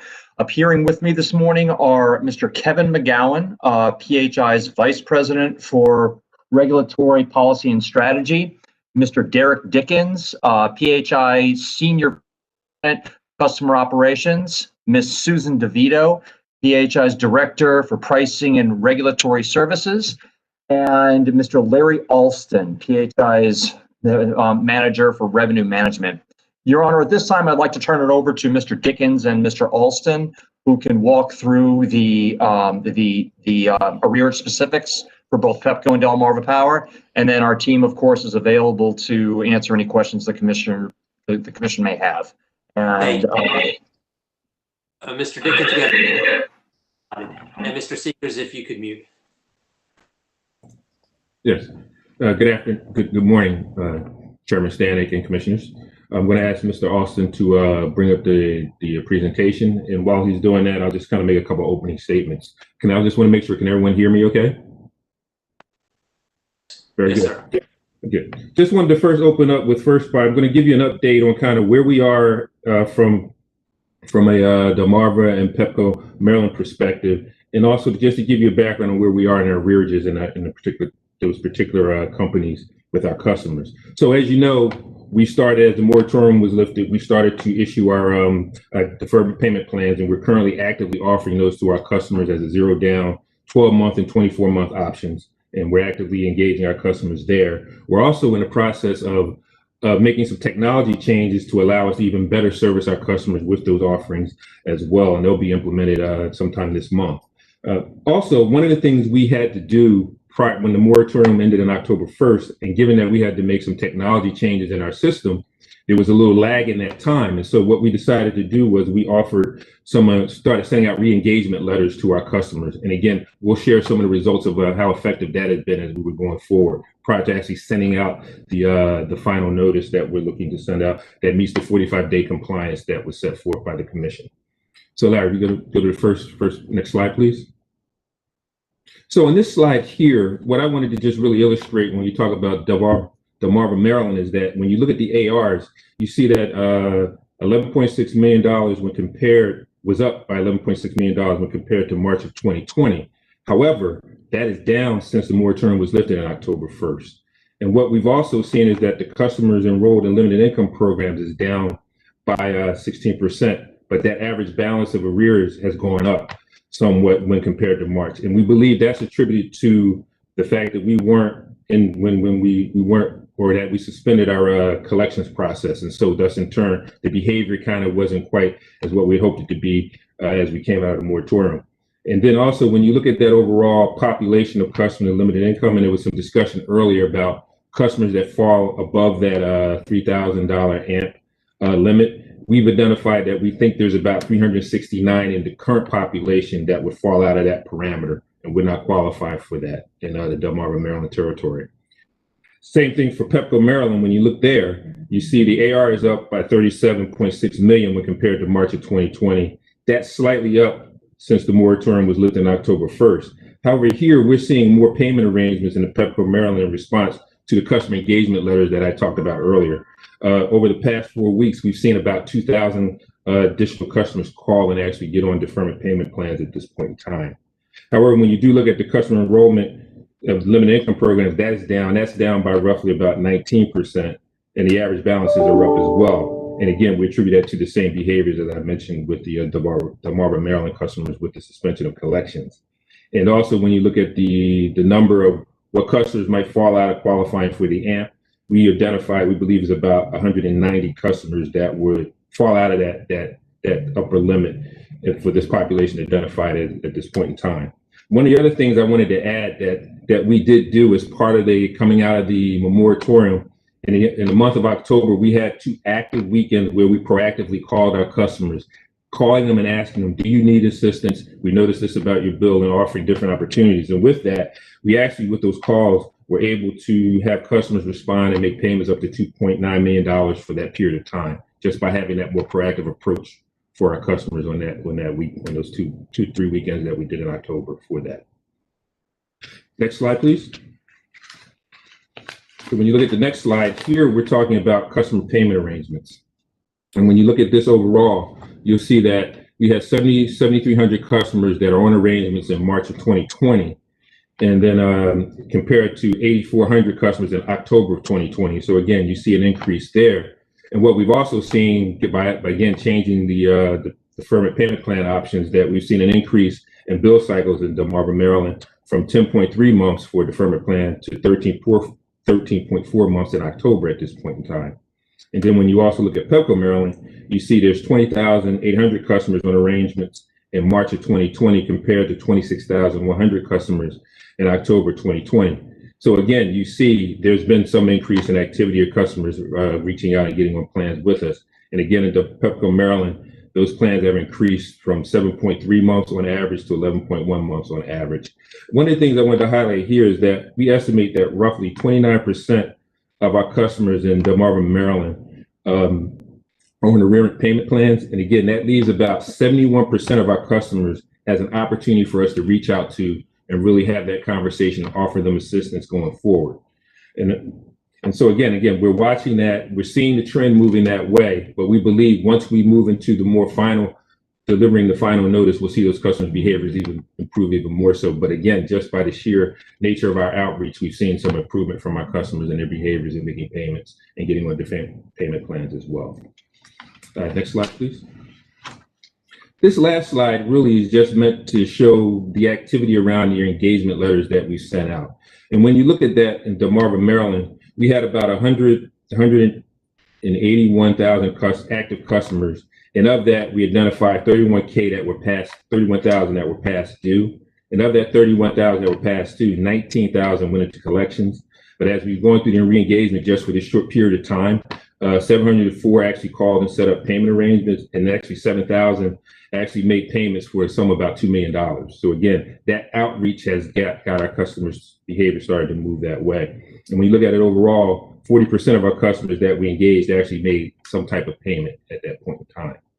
When you look at Pepco, similar, we had 536,000 customers that were active, 108 were past due, and 64,000 entered the collections process.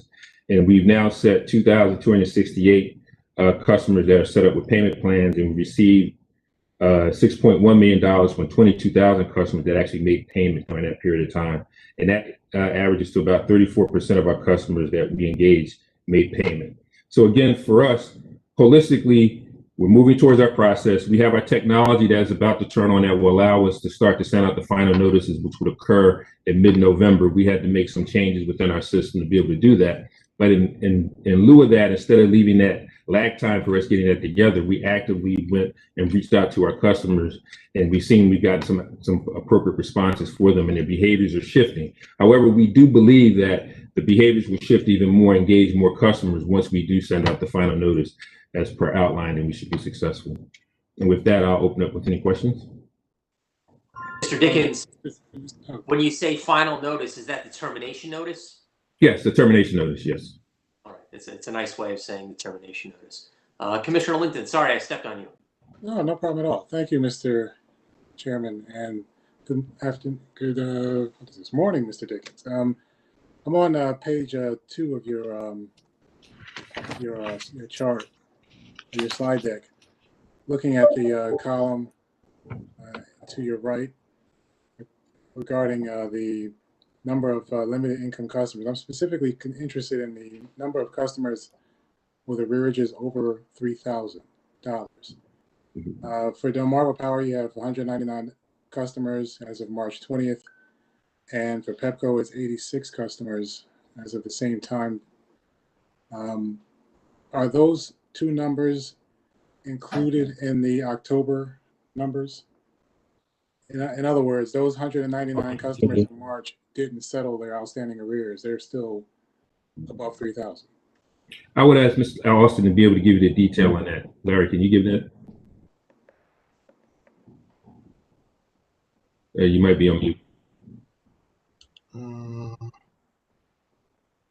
Yeah, sorry, I was just trying to come off of sharing. That's correct. It will be included in those numbers. Okay, so those additional customers, which is about 150 or so, a little more than that. Not about that much, about 150. Do you know if any of them had arrears that they brought with them into the March 20 through October 20 time period? It's likely that a portion of them did. To parse out the specific count, we have to take a look at that. But it is likely that some of those customers were in arrears going into moratorium. Okay. And since they're low-income customers, we know then that they've already received the benefits of any energy assistance money that would have been available to them. So that's already included in the outstanding balance that they had either prior to March 20th or as of October 20th. Is that fair to say? That's correct. That there is some impact from assistance dollars that they would have received prior to. Okay. It's a product of arrears continuing to grow for a portion of the customer base. Right. Okay, that's what I had. Thank you very much, Mr. Dickens and Mr. Olson. Thank you, Mr. Chairman. Thank you. Yeah. Additional questions on these trends? Okay.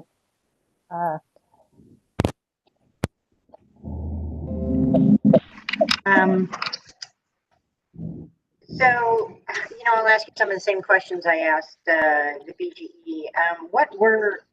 Did PHI independently determine what its incremental development and operating costs would be? Yes. Look, for us, we're actually managing that. Look, we have to make some adjustments within our internal systems to be able to do that. But we should be able to manage the program internally. And the cost that we've identified, and Mr. Austin can correct if I'm not quite accurate, is I believe the cost would range anywhere between $600 to $700K for the IT changes we need to make in our system to support the AMP program. And that would be incremental costs that would be done by a contractor, or would that be, if it were done in-house, how is it incremental?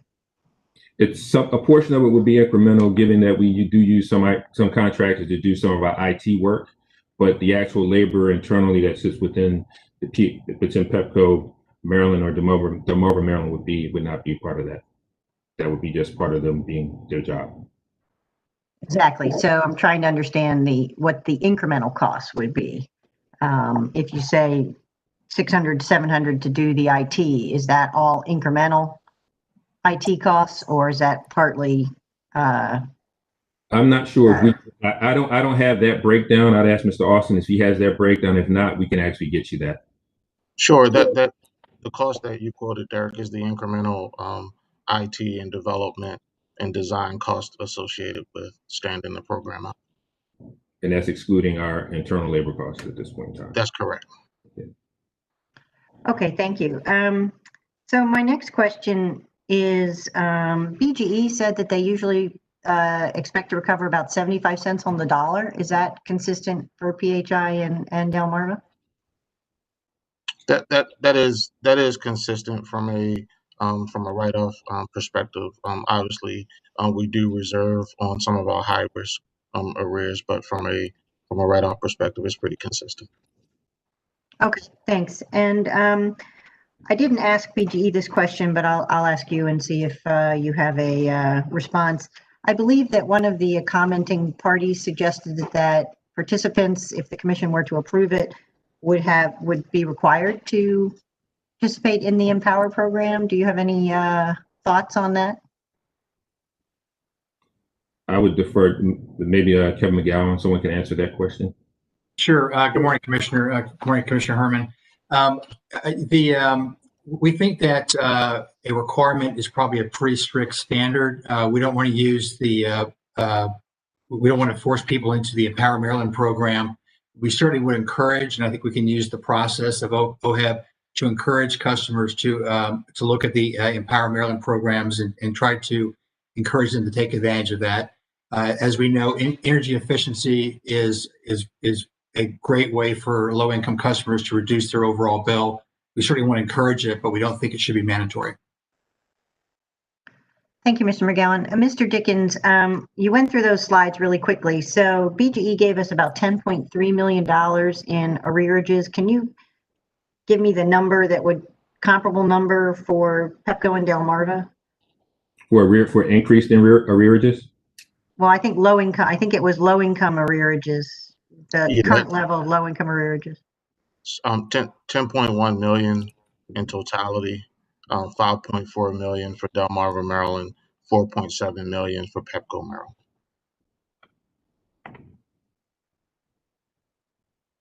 And just to be clear, that's the low income. That's the current level of low income arrearages as of the end of October.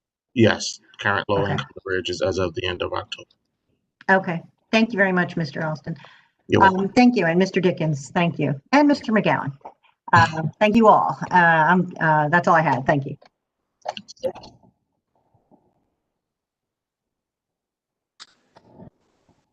Thank you to the PHI team.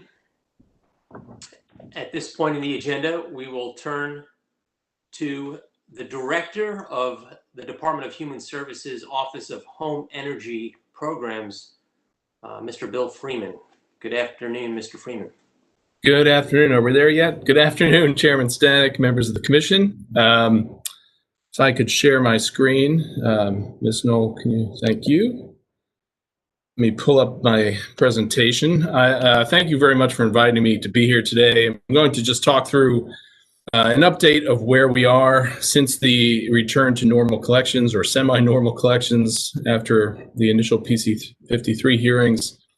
And then I will close just by talking about the AMP and our thoughts in general on the AMP and the questions that we still have.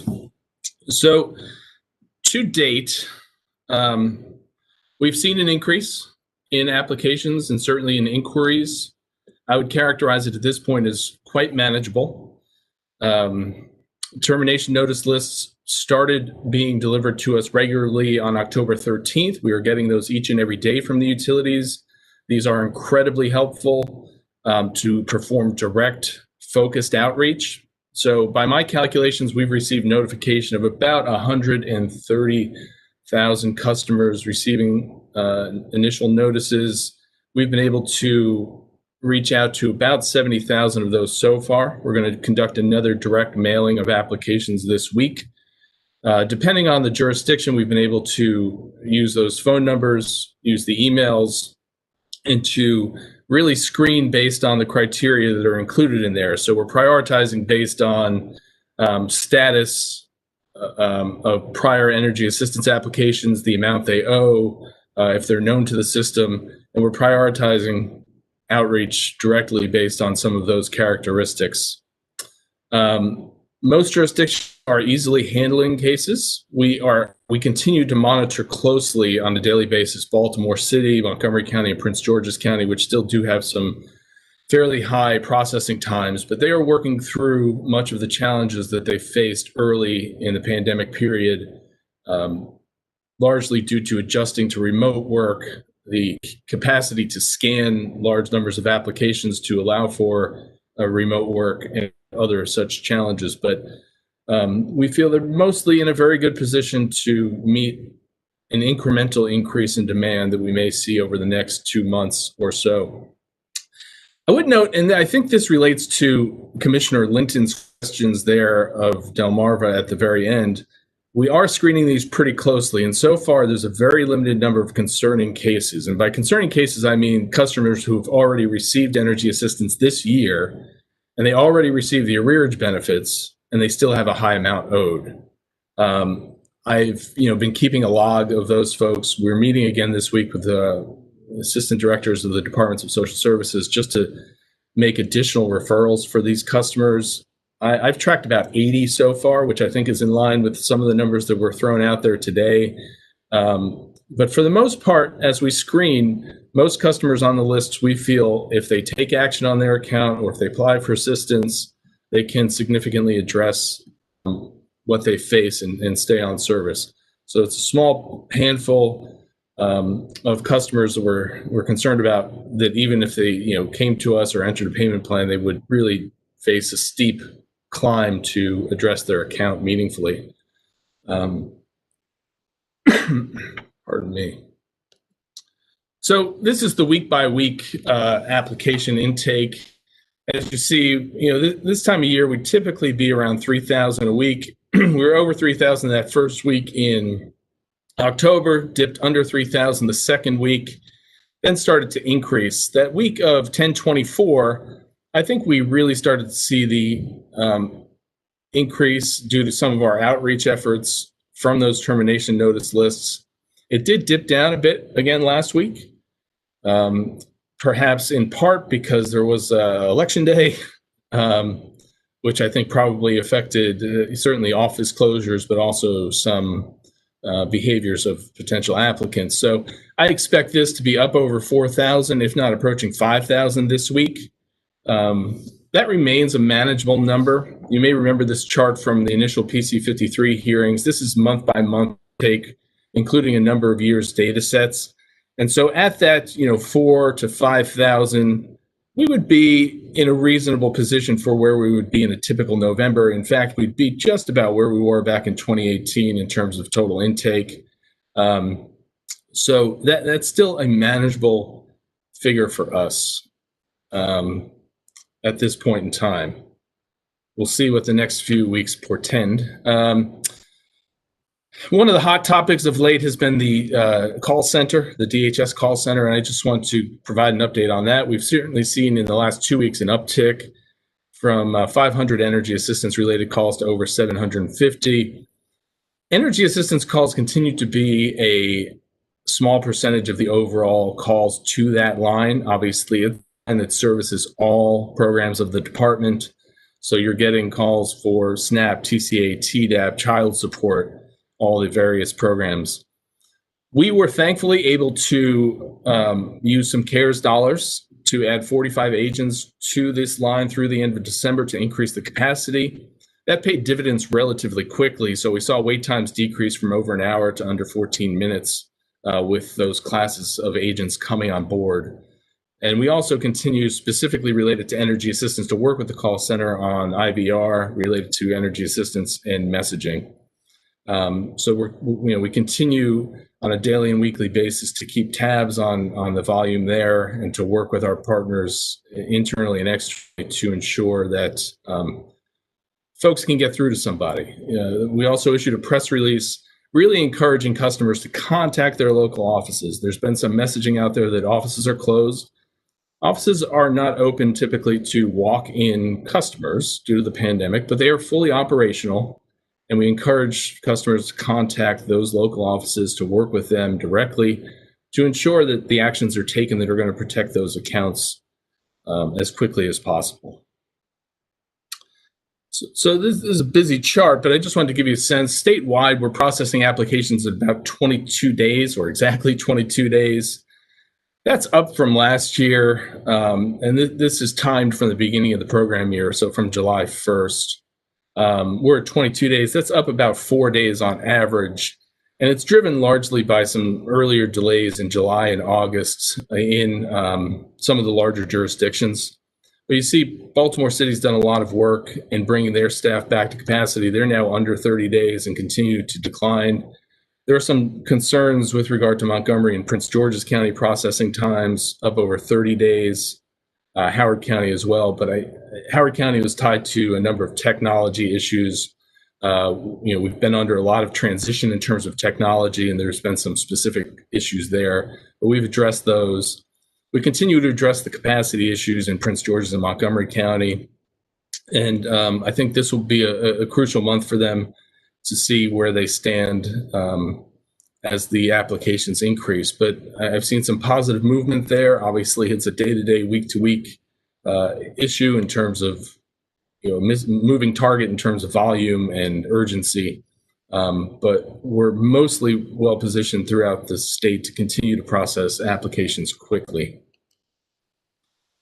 And finally, I just want to close with the AMP comments. I largely come into this discussion with the same questions and concerns I had. I thank the utilities for engaging us really deeply and meaningfully in these discussions. We provided input throughout, but I circle back to the same issues, right? Couldn't AMP those customers from OHEP programs use design? Mr. Freeman? These customers. Your audio is beginning to degrade. Perhaps can you turn off your video?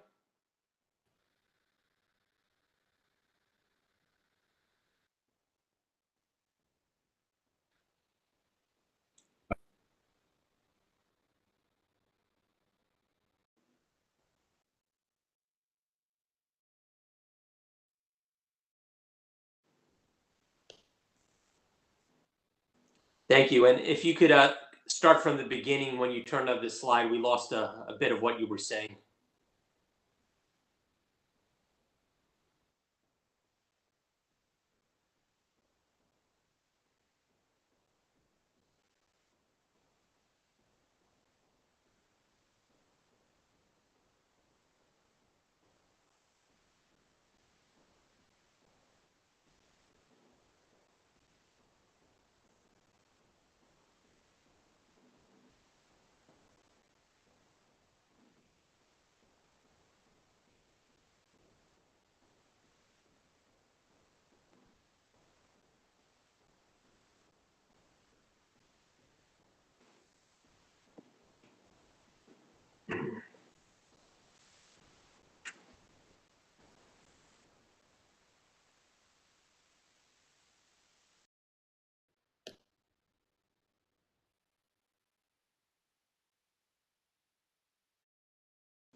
Director Freeman, we can't hear you at all at this point.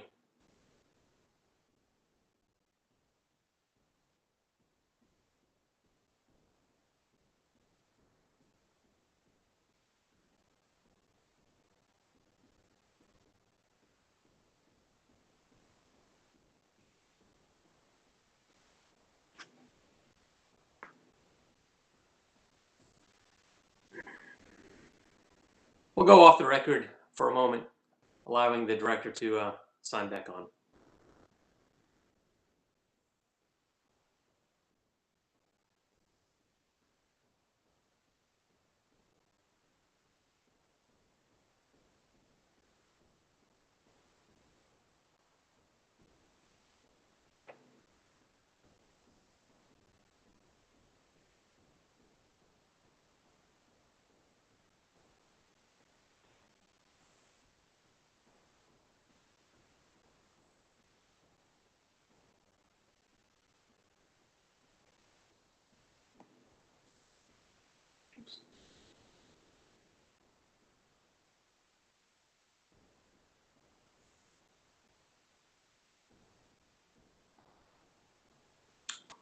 Director Freeman, it looks like you've rejoined us. Are you there? I am. I switched my network. I hope you can hear me now.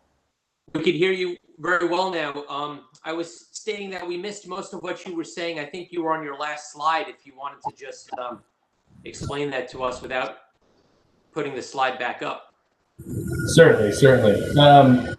I was indicating that I largely come to this point in this discussion having many of the same questions that I had initially. I thank the utilities for really engaging us deeply in those discussions about the AMP and how it's designed. And I think the overall program design is fine. I don't really have issues with the amounts or the timelines to the extent that others may have.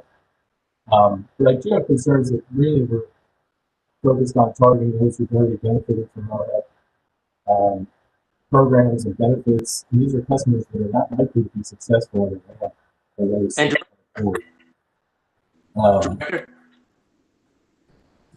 hello? Hi, can you get a little closer to the microphone? It's very hard to hear you. I'm sorry. I'm having so many difficulties here. Can you hear me now? I'll speak up too. Great, thank you. So I think we come back to those same questions. Is it possible to design an AMP for those customers who are over 175% of federal poverty level, or that had past temporary decreases in income and they missed that 30-day window to get OHEP?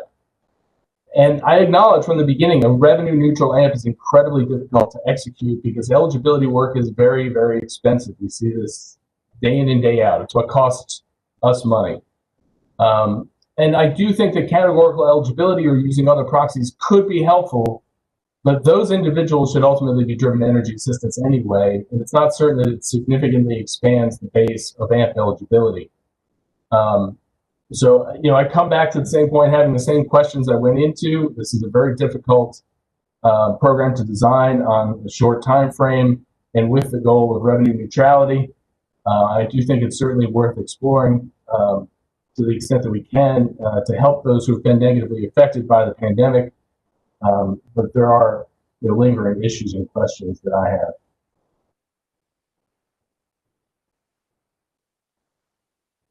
Well, thank you for being with us today. We'll see if commissioners have questions. And we may be able to get your screen back on if the screen share, if commissioners would like to see any more of your slides. But was I correct? Were you on your last? Oh, there you go. Okay. Was that the last slide? It is, yes. Okay. Right. You stated in the first bullet there that these customers are not likely to be successful in an AMP of any sort. And if you saw earlier today, Mr. Case had a chart where he showed that 4 out of 5 customers failed out of the program early on in the program. Why do you suspect this occurs when such a substantial benefit is being offered? Well, I think particularly with this program design, you're talking about many folks who've already gotten, say, up to $2,000 in arrearage forgiveness, paying it down significantly. They typically get a significant energy assistance benefit. So they're not coming into this with any history of payment, any payment history whatsoever. These are many folks who are just in a trap in a cycle of their circumstances. And to suddenly turn it around just because there's a carrot is just highly unlikely. They weren't able to afford to do it before, we'll make those payments, and what does the incentive really drive them to suddenly come up with money that may not be there in some circumstances? That's a big part of it. And Director, I have one more question, and if I could ask if you get a little closer to the microphone again, we were beginning to lose you. Do you foresee any possible confusion because you run an arrearage retirement program, and now we have a proposal for us to effectively run an arrearage retirement proposal? Do you see any possible conflicts or unintended consequences with 2 programs running side by side? No, I think there's nothing insurmountable. I think we'd have to be clear and communicative, and coordinating with the utilities on that and really explaining what each option is available to that customer. But I don't think there's any, insurmountable issues with communication or confusion. Thank you very much. Let me turn to my fellow commissioners and Director Freeman, if you could keep that mic very close to your mouth, that would be great for us. Thank you. Trying to, sorry.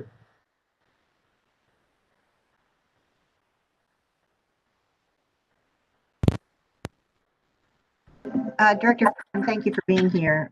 My question is, for example, BGE said that they had approximately 800, we'll call it $800 for the average low-income customer. If that customer, how much of that arrearage would be covered by OHEP for the average customer? Or is that the number after OHEP has reduced the arrearage, if you know?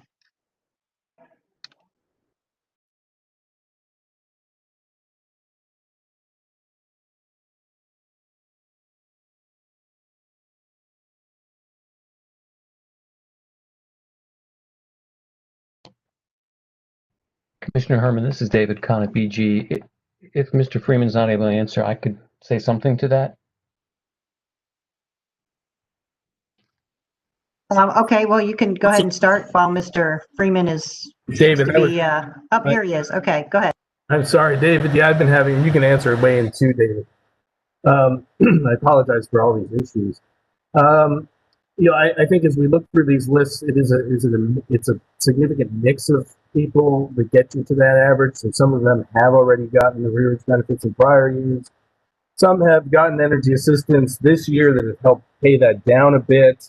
So it's a big mix. I don't think you can make it clear, point to a clear characteristic there in terms of what they've accessed and what they haven't.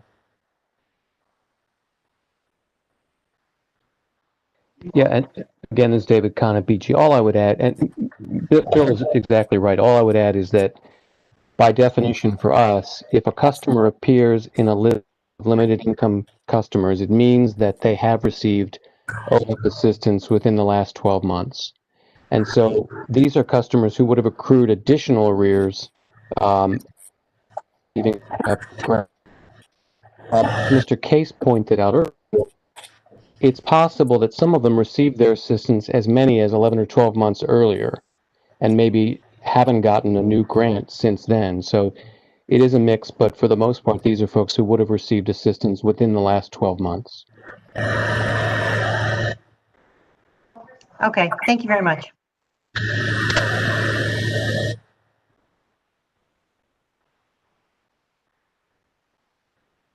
Additional questions for the director? Director Freeman, thank you. Despite your technical difficulties, we were able to get the balance of your presentation. So we appreciate you being with us this afternoon. Thank you very much for having me. At this point, we will adjourn for lunch. We will try to get started with the respondents panel earlier than anticipated. Let me inquire of Office of People's Counsel. Will you be able to present at 12:50 this afternoon? 12:50, 50.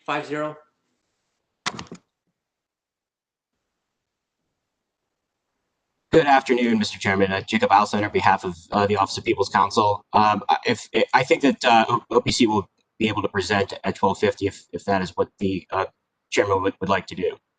Great. Let's do that. We're in recess until 12:50 this afternoon. Thank you. Great. Thanks.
Commission will go back on the record in approximately 1 minute.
We'll go back on the record. At this time, we will now hear from those who filed responsive pleadings to the utility proposal. We'll begin with a 20-minute presentation by Maryland Office of People's Counsel. Good afternoon, Mr. Auslander. Good afternoon, Mr. Chairman and members of the Commission. Jacob Auslander, appearing on behalf of the Maryland Office of People's Counsel. I have with me today Bill Fields, the Deputy People's Counsel, and also our consultant, one of our consultants on this matter, Roger Colton, who has worked extensively in the field of energy affordability and will be available to answer any of the technical questions that the Commission might have about the comments that we filed on behalf of OPC last week. Briefly, I would just like to summarize the positions that OPC included in his comments. We do support, in general, the many aspects of the AMP that was submitted as a joint proposal by the utilities. However, we do have some concerns with some of the aspects, including the scope of the program. And also the way that the issue of cost neutrality was handled. We think that given the urgency of the COVID-19 pandemic, that we could foresee a process where the Commission moved very quickly to implement a provisional version of the AMP plan. As more or less is filed by the utilities and is modified by OPC, and then to simultaneously direct that a work group be formed to consider some changes, some possible changes to the program, and to dig a little deeper into the issue of cost neutrality. So with that in mind, we believe that the scope of the proposed AMP is inadequate to address the impact that customers are going to face by the pandemic and the potential amount of arrears that those customers will be required to pay. We note that given the existing state of emergency and the continuation of the health and economic crisis, that we believe that the proposal arbitrarily restricts the duration of both the AMP enrollment period and the repayment period. So we note that over the past 30 days, the positivity rates for COVID-19 in Maryland have increased substantially, I believe from around 2% to 5%. And there's no, the other important aspect is there's no telling when the pandemic will end. I mean, certainly OPC would hope that, the pandemic will end as quickly as possible.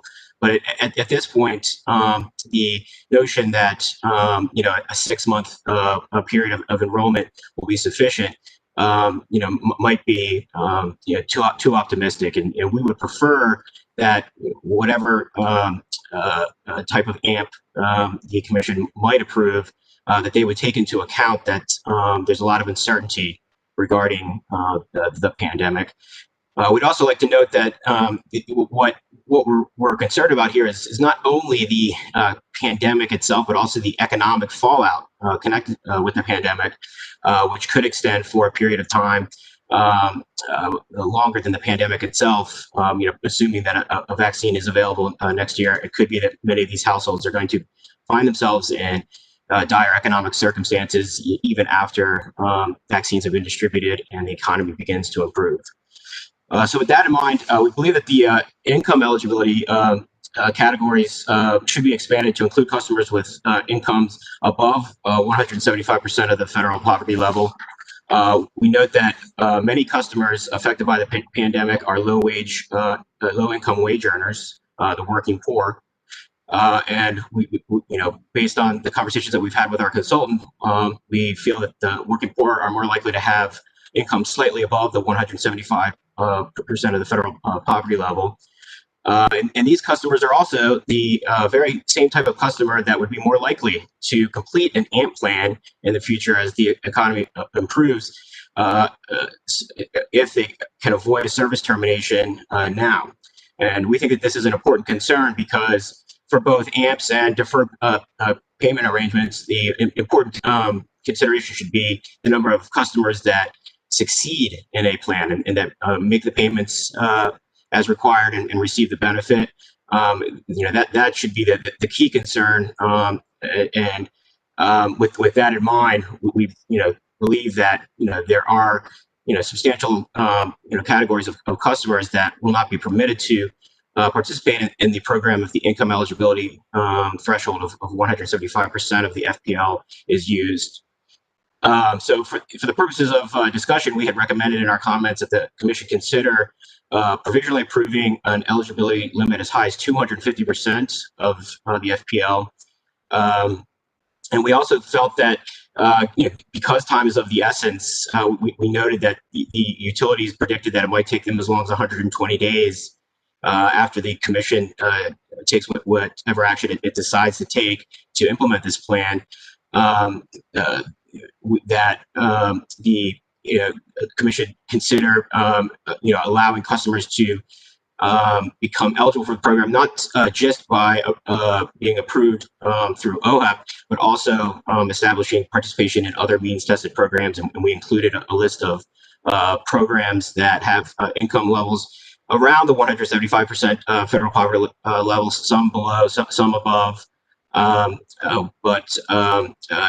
We think that it might be easier for customers to document participation in other programs.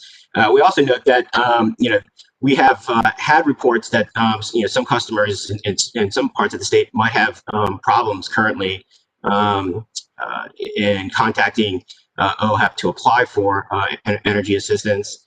And even if that wasn't the case, there could be a deluge of customers that begin to contact OHAP. So if we create an alternate way that customers can establish eligibility for this AMP program, it's more likely that a substantial number of customers will be able to participate. We also believe that the cap of $3,000 for the maximum amount of arrears forgiveness is too low, considering the economic fallout from COVID-19. We noted in an appendix that we attached to our comments that some states, Massachusetts in particular, have AMP caps as high as $12,000. And while we might not be comfortable advocating for that level of a threshold, we noted in our comments that, and I believe staff did as well, that there appears to be a a disconnect between customers that are served both that receive both electric and natural gas service by BG&E. If there was a single $3,000 cap, if those customers would only be able to have a total arrearage for both services up to $3,000, whereas a customer that was located in a service territory where there was a separate natural gas and electric utility would have essentially a $6,000 cap. And one suggestion that popped into OPC's mind during the presentation by the utilities this morning is, depending on the numbers, maybe extending the arrearage forgiveness cap up to $6,000 would be a way to make sure that customers that are located in BG&E's service territory are able to enjoy the same level of benefit that other customers that are served by separate utilities are able to receive. And we also believe that some of the restrictions on customers that are enrolled in these AMP plans are a little too restrictive. We believe that the important thing should be the amount of ongoing bills that are paid, and it should be less important as to whether those payments are made on time each month. So we had suggested a number of ways that the AMP plan could be more flexible and permit customers who end up making the total amount of payments that they would be required to under the AMP to receive the benefit, even if they do miss more than 2 on-time payments.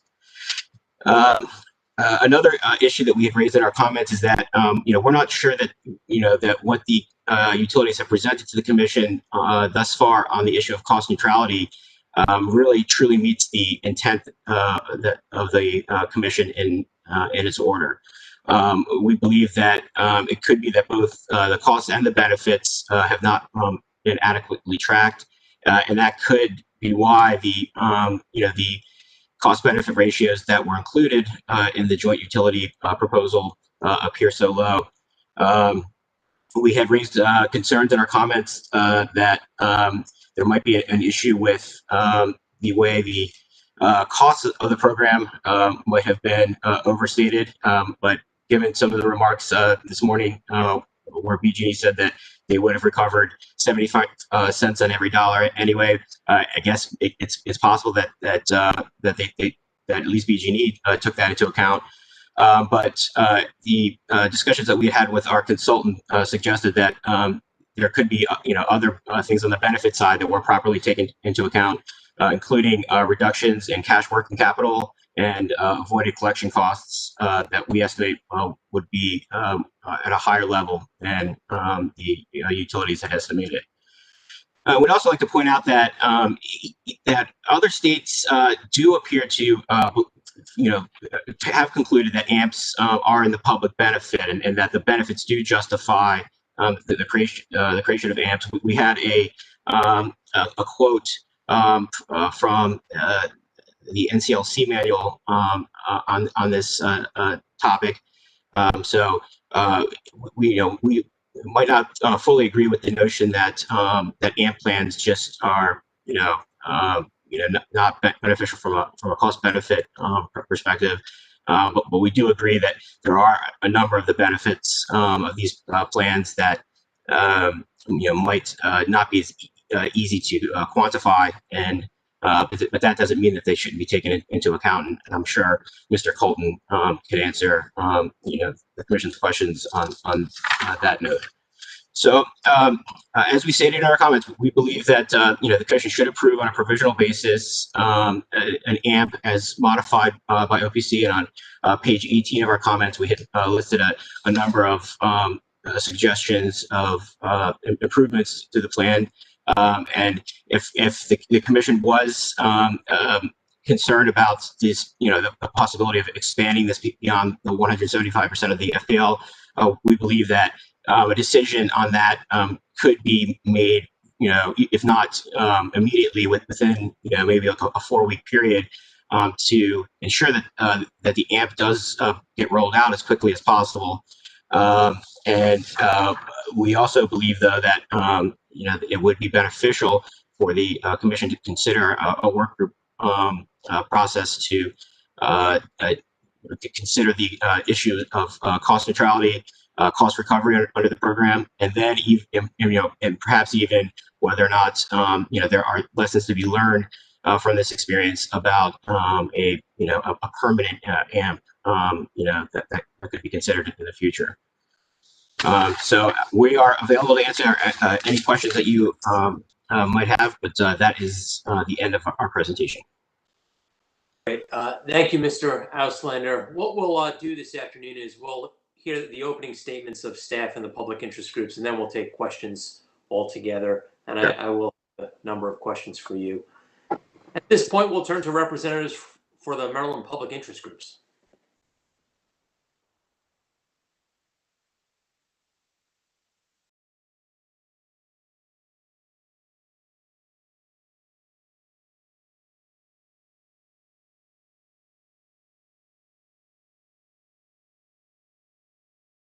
Ms. Miller, we could see you, but we cannot hear you.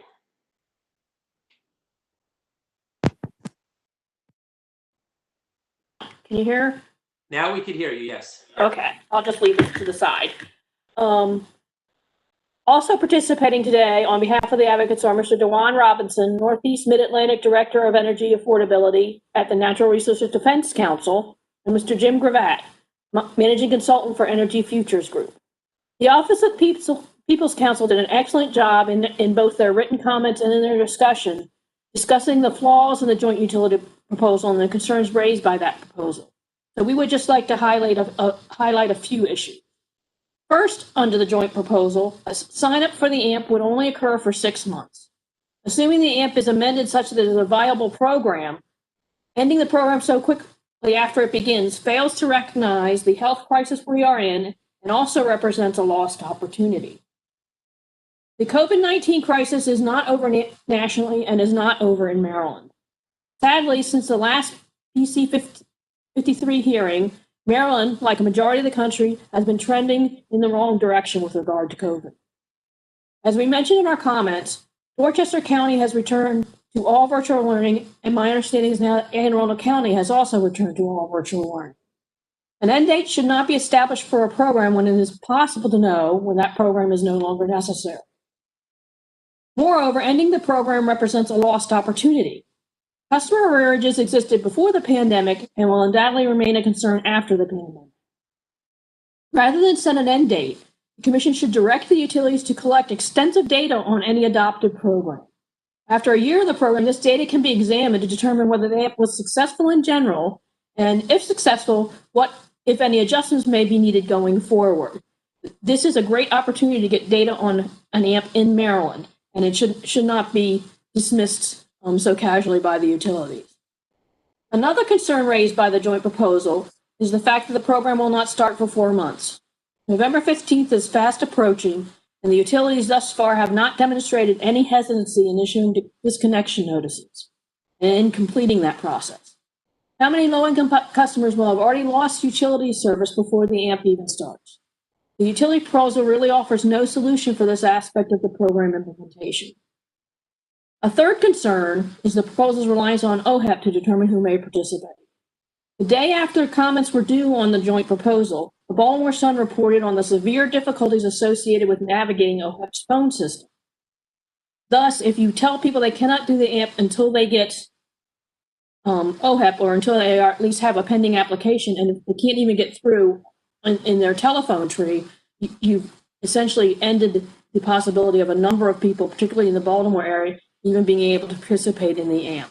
My understanding, and I have to admit this is anecdotal, is that people have called, they've been on the phone for over an hour, they go through the phone tree, and they get to the point where the computer tells them you should go to an intake office, which of course is impossible because all the intake offices are closed.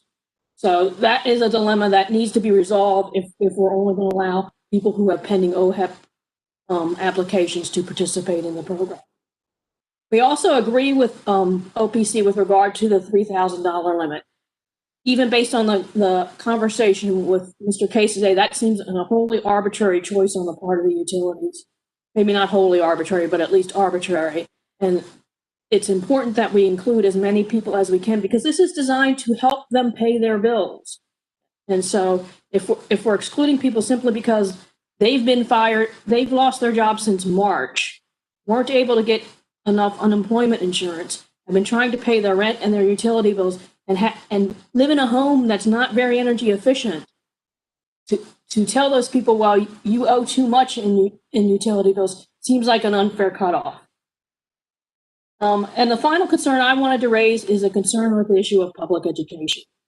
As I noticed earlier, I believe virtually all, if not all, Maryland school districts have gone back to virtual learning or never left virtual learning. And virtual learning apparently will remain the norm in Maryland for the foreseeable future. In any instance in which utility service is disconnected in a household with school-age children, those children will be denied the public education they are entitled to. Nothing in the Commission's previous orders nor in the joint proposal prevents these children from losing the only education alternative currently available to them. Thousands of households are at risk for being disconnected from utility service. And this means that potentially thousands of children are at risk from losing any education during the time of the COVID crisis. With that, I'll ask Mr. Robinson and Mr. Gravatt if I missed anything or if they had anything they wanted to add. No, thank you. Susan, I think you covered it. Nothing to add. Thank you very much. Thank you, Ms. Miller. We'll next hear from the Maryland Public Service Commission's staff. Good afternoon, Mr. Chairman, Commissioners. James Greger on behalf of staff. I'm joined by Drew McCullough and Dave Hoppick of staff's Electricity Division and Jamie Smith with Accounting. Staff has no formal presentation today, but would like to offer some opening remarks as well as our availability should the Commission have any questions concerning staff's position. Staff participated in multiple talks with the Joint Utilities, OPC, and OHEP over the last couple of months in regards to the design of this AMP plan, and have reviewed the Joint Utilities AMP proposal filed on October 7th, as well as the arrearage data that has been submitted. Staff supports the implementation of the AMP plan as proposed by the Joint Utilities. While we believe that the proposed plan is not without risks, we believe that the plan satisfies the intent of the Commission's notice for arrearage program proposals issued on September 4th, as well as the need to provide a program to help alleviate the negative financial impacts of the COVID pandemic on LMI customers. Staff supports this plan because we believe that as currently scoped, the plan was designed with cost neutrality in mind, that it offers a tailored approach to assisting those customers that have suffered directly due to the pandemic, and can be implemented with enough haste to provide significant benefits to customers at risk of service terminations following the end of the moratorium. Staff has significant concerns with increasing the scope of the program outlined in the joint utility proposal, as other parties have recommended. It would note that the greater in scope the AMP plan, the greater the risks associated with it. Thank you for this opportunity to be heard, Mr. Chairman, Commissioners, pending any questions. Thank you. Thank you, Mr. Greger. Okay, at this time, the Commissioners will ask some questions of the parties. I'll start with Mr. Auslander. I understand the benefit of the program and the intent in a perfect world. However, our experience with the 10 states that have used AMPs or currently using AMPs, we really don't see any that are cost effective. You mentioned NCLC a few minutes ago, the National Consumer Law Center. Have they found any states where we have a AMP program that even gets close to breaking even? Well, I did point to the statement in the NCLC manual. I don't know that that there was a formal cost benefit analysis, but there was, I think, a recognition by the state that there were societal benefits that were that should be taken into account, and that ultimately justified the use of an AMP in that state. I also believe that there are other jurisdictions that have different types of energy affordability frameworks in place, including percentage of income plans, and because we don't have that in Maryland, I think that the benefits of expanding a potential COVID-related scope here in Maryland are probably more urgent than in other states. And frankly, we would be interested in in a work group process, for example, in digging into the assumptions that are being made about the cost and benefits, because we think that what has been presented to the commission thus far probably understates the benefits and possibly overstates the costs. So I guess this is a long-winded way of saying that if all of the proper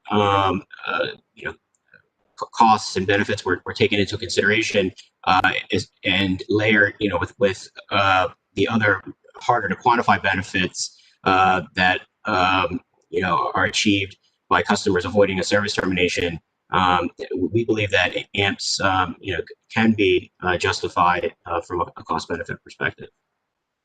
Societal benefits are always difficult to quantify, and we've seen the utilities today present us with some actual statistics. Some of the ones that struck me was the fact that in all of the 3 largest utility territories in the state, the number of low-income customers that we have now, or limited income customers currently today, is less than what we had pre-COVID, which for me raises the question, do we need an AMP, or can we justify the AMP on COVID if we have fewer customers in this situation receiving assistance than we did pre-COVID? Did note that for those customers who are limited income, their arrearages have increased substantially over the course of the past 6 to 9 months. Well, most of them are still well under 3,000. So when we looked at the subset of customers that are over $3,000 in arrears, it's a minority of those customers. Those were portrayed as those customers that were in arrears substantially pre-COVID. Why is your proposal to increase the cap above $3,000 in terms of the benefit, and what cap would you designate? So a couple of points. One is that I'm not sure exactly where the how the calculation that there are less low income customers now 7 months into a pandemic versus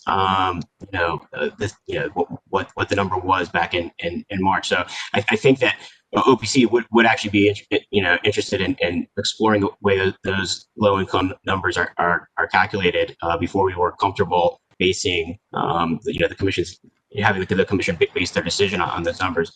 But as far as the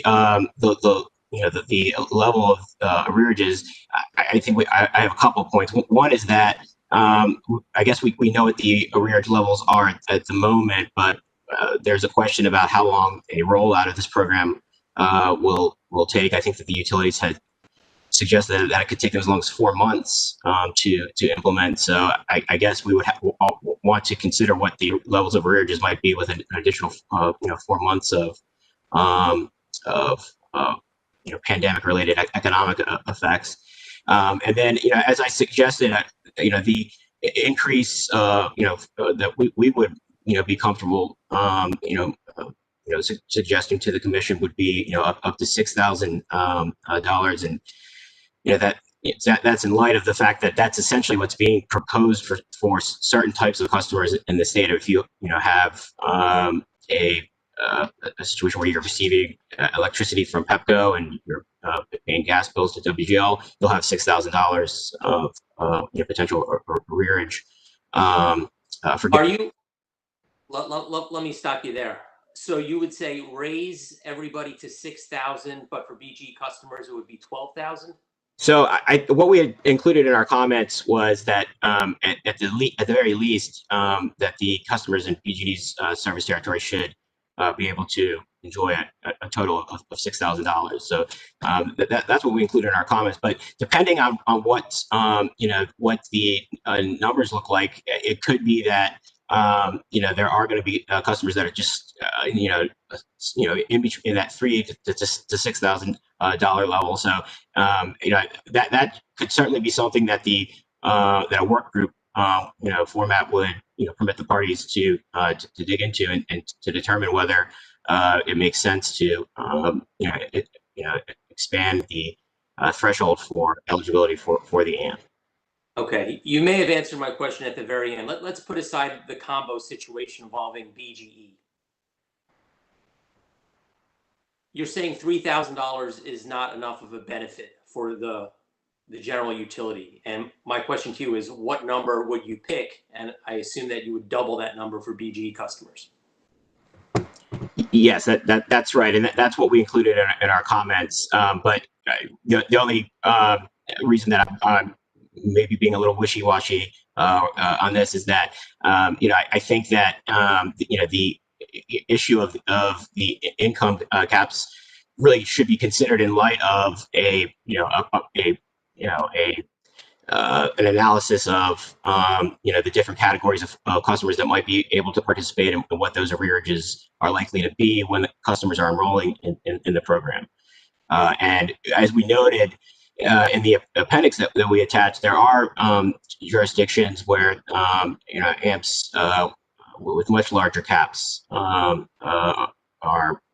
exist. So right, but I'm asking you to give me a number today, because if we're going to issue an order on this timely, is OPC on record 4,000, 5,000, 10,000?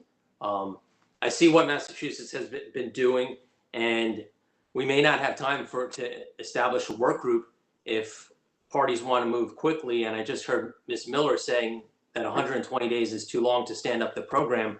I don't want to embark on a work group proceeding that's going to take months or a year to get going. So I'm asking you for what is your proposed cap for the benefit? I'm glad that you asked that question. I mean, at this point, I think we would think that the cap should be at least, $3,000 for each type of utility service. So that would be $6,000 for a combined BG&E customer.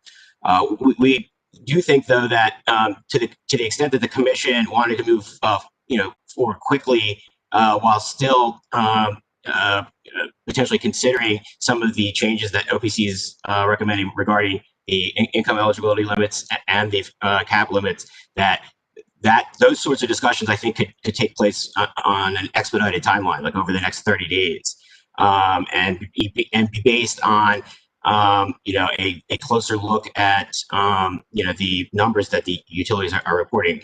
As I mentioned, I would be shocked if the number of low-income customers is actually less today than it was 7 months ago. So that I think it is something that should inform the decision. But we would certainly suggest today that at a minimum, the combined combined utility service customers should receive the same level of benefit as split utility customers, and that would mean $3,000 per utility service. Okay. The utilities did say that they're going to come in with another filing, perhaps, because I agree with you. That was a surprising trend to see limited income customers, the number of customers less now than pre-COVID. Obviously, looking at the average balances of customers today in Delmarva, it's $1,484. Average customer in Pepco is $1,143. So the average is nowhere near approach the $3,000 cap. A few minutes ago, you mentioned the working poor, and that some of these folks would get caught if the eligibility threshold was at 175% of poverty level, and you advocated that it be, I think you said slightly above. But is it your position that 250% is slightly above 175%? Well, I guess relative to all customers, but I realize that it's a potentially substantial departure from 175% percent of FPL limit. But yeah, that is the position that we have included in our comments, and the one that we would ask the commission to use on a provisional basis. We do think that that number might a higher number, I guess, potentially could be justified. But the information that we have at this stage suggests that there are going to be a number of households that are impacted by the economic fallout related to COVID-19 that might be above that 175% FPL limit, but might be precisely the kind of customers that would most benefit from an AMP, and the class of customers that all the stakeholders, utilities, public agencies, and the commission would want to see participating in a program, because they could be more likely to make all of the payments under the plan and receive the forgiveness at the end, in the full amount. Okay, thank you, Mr. Auslander. Just one question for Ms. Miller. You said that the staff proposal was unreasonable. Sorry, not the staff proposal. The utility proposal was unreasonable in standing up the program in 120 days. How many days should they have to stand up the program? Well, first of all, I think it's important to note that they're not the first companies to do this. As a matter of fact, other Exelon companies have done this.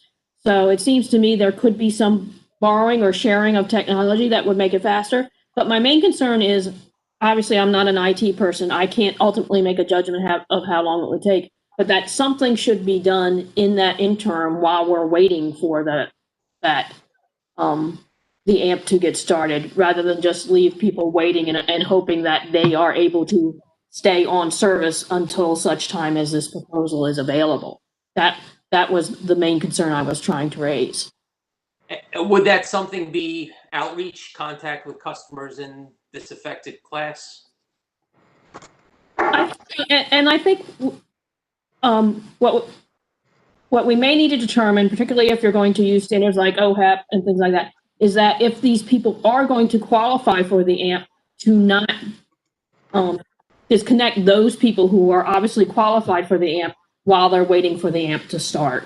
If they already have OHEP, if they are in the process of getting OHEP, or if it's obvious when they call a utility that they will qualify for it, that they haven't, so the utility is pushing might be the wrong word, encouraging them in that direction, then they shouldn't be disconnected while they're waiting for this AMP program to help them out. They shouldn't be disconnected anyway, though, right? If they're in the OHEP pipeline, or if they've worked out a repayment plan with the utility. They shouldn't be disconnected if they're in the OHEP pipeline. My concern is the problems people are having getting to the OHEP pipeline, the problems with the phone tree, the problems with the intake offices being closed. And I'm not sure how many people who have wanted to contact OHEP have been able to, and that's the group of people I'm concerned will go away and will be left out. And the other concern is that if they're on a payment plan, if they don't meet their payment plan, they get shut off, and they may be shut off before the 4-month period is up. I just want to make sure we're not losing people who would qualify for the AMP and be helped by the AMP during that period that the AMP's coming into fruition. On the point of OHEP and the telephone response times, there was some publicity about that a few weeks back. I think we saw Administrator Freeman explain that wait time has gone down to 14 minutes. How do you respond, however, to the utilities proposal or the forecast earlier, where 80% of the forecasted AMP enrollees will fail and fail relatively quickly into their 12 to 14 month program? Well, one response to that is that may be a poor design of the program. One thing we would like to do is, the utilities have suggested that OHEP money be used to pay off your arrearages first, which we disagree with. The AMP is supposed to be a parking lot for what you already owe. The OHEP money should be used to help you with your current payments, to help you stay current so you don't lose the benefit of the AMP program. And so I think those that in those states that have fallen off, I would want to see how that program was designed. Was 12 months simply just not enough of an AMP program? And that if you had had a year and a half, that would have been beneficial enough for them to survive on the program. There's a few moving parts on these programs, any one of which could make the difference as to whether people can be successful on the program or not, which is why we recommended the gathering of the data, and let's see what works and what doesn't to actually have a program that is successful in the long term, if that's what the commission decides it wants to do. I'm not aware of any AMP program in the country that's more than 12 months. Are you or Mr. Auslander aware of any? I don't know of any. I don't know if Mr. Auslander does. I don't know of any off the top of my head, but we can certainly get back to you after.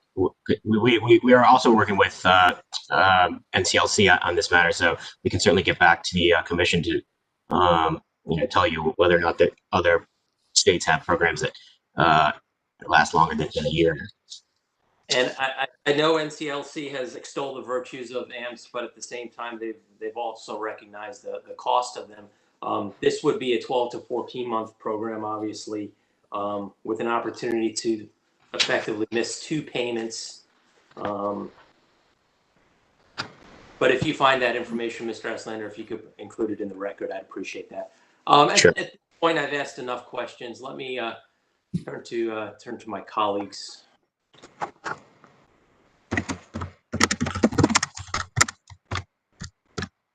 Mr. Auslander, if you could please. Here. I'm sorry. I'll go. Can you hear me? Okay, thanks. Mr. Auslander, the Office of People's Counsel represents all residential customers. Is that not right? That's correct, Your Honor. Okay. So what do we say to the single mother who makes maybe $100,000 a year, but has to pay rent and childcare and everything else, that her bill is going up? So, and we don't know how much, and that she's paying so that to retire other people's past due amounts when she's having trouble paying her own bill. How do we justify a non-cost effective program, which you want to make even less cost effective, because the more we expand it, the more it's going to cost. So it's going to be even less cost effective. So how do we justify that? And how do you justify that as the People's Counsel who represents all residential ratepayers? So I think that the issue of the cost effectiveness can't really be answered on the basis of the record that we have today. But I will point out that what the utilities have proposed, and even with the suggested changes that OPC has made, is there's a recognition that there are that ratepayer, that single mother ratepayer that you were referring to, would end up paying either way. The question is, will other customers be permitted to remain on service and perhaps remain part of the customer base moving forward if that reality can be recognized. However, we also agree with the points that you're making, that we need to be careful where we're setting the limits, and we need to be careful about the measures that we're taking to ensure that this not be a free for all, and customers that aren't going to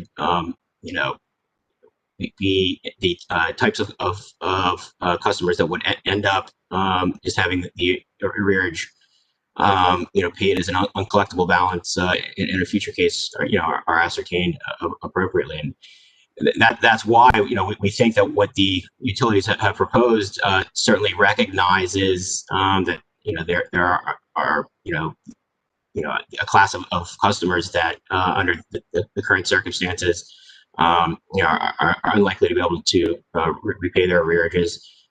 We believe that the suggestions that we've made for the modifications to expand that income threshold are reasonable, but we also think that the work group should work. That if a work group is formed, that this issue of cost effectiveness be looked at more carefully, because we think that that there are currently a number of factors that aren't being properly included in that analysis, and I think it's suggesting that AMPs are much less cost effective than we believe that they would be. Okay, thanks. So with respect to other states that have larger caps, do those states also have universal service programs? I believe that that Massachusetts is one that we include in our comments. I believe that they do have discount rates, so they it's not a universal program that's exactly like Maryland's, but they do have other energy assistance programs that are geared to making energy bills affordable for households, and as I understand it, perhaps do a more effective job at reducing the home's energy burden by taking into account the household income when they're setting benefit levels. Okay, and you you wanted to expand eligibility. Is it your suggestion that the utility would somehow be responsible for verifying income? And if so, wouldn't that significantly increase the cost of this program if it were adopted? Right. So, we think that the issue of income verification should be considered, and we think it could be considered on an expedited basis. We would certainly think that to the extent that an applicant's income had been certified for another means-tested program, that proof of participation in a means-tested program at the threshold that the commission ultimately approves for the AMP would be a relatively simple way for customers to establish to BG&E that they do have income levels within the allowable threshold. I don't imagine that that sort of income verification would unduly increase BG&E's operational costs. But to the extent that moving forward, customers that might not be participating in EUSP, but that might have income thresholds at a level that the commission approves, maybe in between 175 and 250, for example.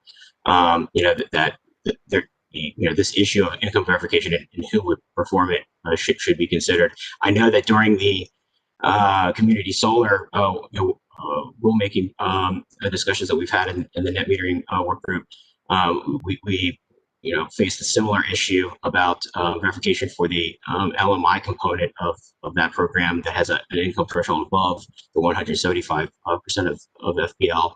And there were discussions with a firm located in Annapolis that could do income verifications, and the amount that it would cost them to provide the income verification would depend on the number of folks that would be applying to it.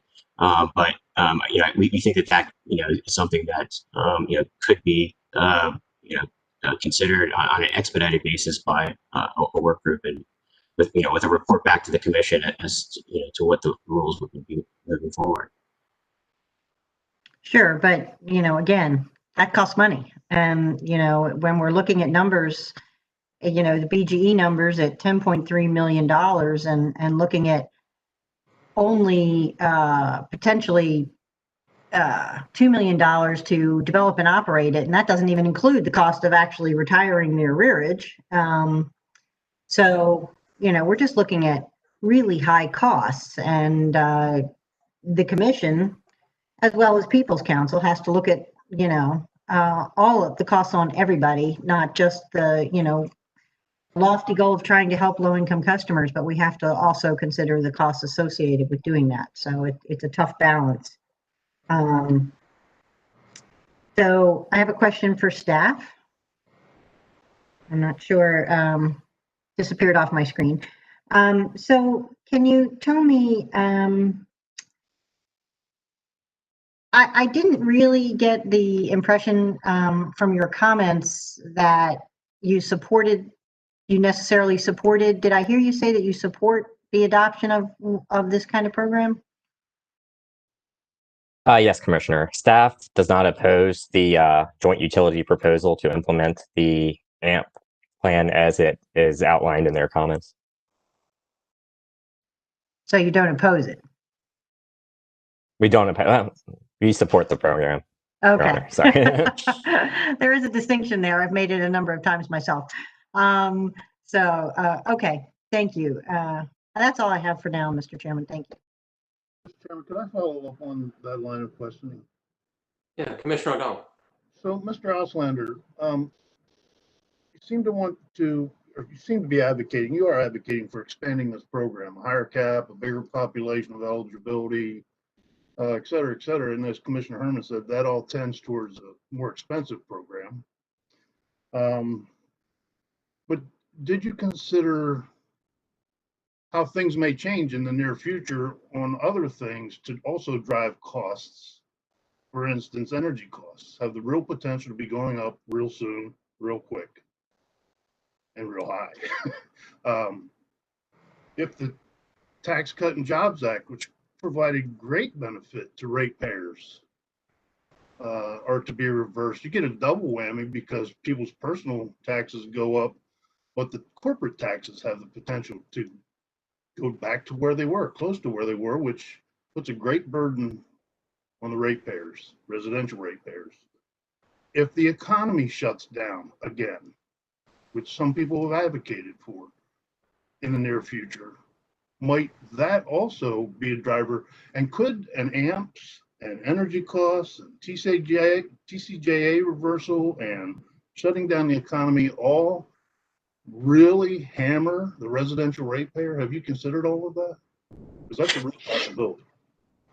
So, these are excellent points that you're making, Commissioner O'Donnell. I think that at this point we believe that the issue of cost effectiveness of the program is not really possible to do, and we would encourage a path forward that would allow a consideration of cost effectiveness to be made, and it could certainly include a consideration of those sorts of factors. But I think that your concern, I think, supports the idea that the commission shouldn't approve an AMP and expect that what the utilities have proposed is going to take into account what is going to occur over the next 6 to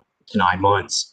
So we think that it would be more beneficial for the commission to consider this AMP program on a more open-ended rolling provisional basis, and subject to further changes by the commission as as the work group reports back to the commission on certain points, and as other factors such as the ones that you mentioned become more clear as time goes on. So my question then turns to staff. Has staff considered, you heard my questions to Office of People's Counsel, has staff considered these potential scenarios when forming a position on this proposition? I can take it. Okay. Drew McAuliffe on staff. I would just say we were considering the AMP proposal more in context of the impacts of coronavirus. So many of the situations you outlined I would argue are outside the coronavirus. Obviously, a second lockdown would be because of the coronavirus. But reversal of the tax, TCJA, and increased energy costs would really be outside of the impact coronavirus has had on customers' ability to pay their utility bills. We were really looking at this AMP proposal in regards to the impact coronavirus has had on customers' ability to pay their bills. I appreciate that, Mr. McCullough, but we can't put blinders on to those other things because they're real. They're real eventualities, real. And we put blinders on when making these decisions. I think we're doing a disservice to the citizens of the state of Maryland. Thank you, Mr. Chairman. Thank you, Commissioner Linton. Thank you, Mr. Chairman. I had a question for Mr. Auslander, and other parties can certainly answer too, just regarding the topic of increasing the AMP eligibility. So I'm questioning the customer base between 175 and 250 of the federal poverty level. The utility suggested that customers that are, there are going to be a number of customers that won't be successful with the payment plans that we're developing here. So those customers that are above 175 won't get any of the energy assistance money that's available from OHEB to help them pay down that overall outstanding arrear. And that's part of the design, I think, of the proposal that the utilities have provided here for us to discuss today, which by using the OHEB money, you shorten and you limit the amount of arrears that has to be paid by the customer. So I guess for OPC, do you see that these payment plans for those customers between 175 and 250, is it your belief that they would be successful? I think that that's certainly our belief and certainly our hope. But we think that the numbers that are based on the USP eligible population would not necessarily reflect payment performance of households with higher incomes above that threshold. So I don't know if consultant Roger Colton wants to chime in on if he's aware of data that would suggest that with incomes between 135 and 250 might be more likely to successfully complete payments under an AMP. Thank you, Jake. What we do know is that the sister utility of BG&E, excuse me, in Illinois does offer long-term payment arrangements. And outside of the COVID, they haven't reported COVID data yet, but nearly 90% of their payment plans have defaulted. That out of their long-term payment plans, it was 88% and change, 88.3%, I believe, in 2019 of their payment plans were not successful. And one of the reasons is the reason that you mentioned, that even as incomes go up, resources that are available to be devoted to home energy bills decline, because as you get into those working poor or near poor income levels, people are no longer eligible for LIHEAP. People are no longer eligible for MEAP, that is. People are no longer eligible for crisis assistance. People are no longer eligible for fuel fund assistance. So while incomes go up, the resources available to devote, the external resources available to devote to paying home energy bills may very well decline. And so that's not something that we can change here. I mean, those federal poverty levels are set in Department of, I keep calling them Human Resources, but Human Services. Yeah, HHS. DHS. Their COMAR regulations set that standard, not the PSCs. And of course, we would only, even if we could address it, it would only be for EUSB. And in that case, it's set by statute. So 175 is where the money stops, basically. So if we're talking about reaching customers beyond that, that's a bit of a different type of AMP program, I would think. I mean, and maybe somebody from the utility companies, if there's anybody still on, could respond to just the general question of what type of expectation what should we expect in terms of success if we're looking at a potentially higher income, basically a working poor customer, but you do not have the upfront financial assistance that comes with the energy assistance money.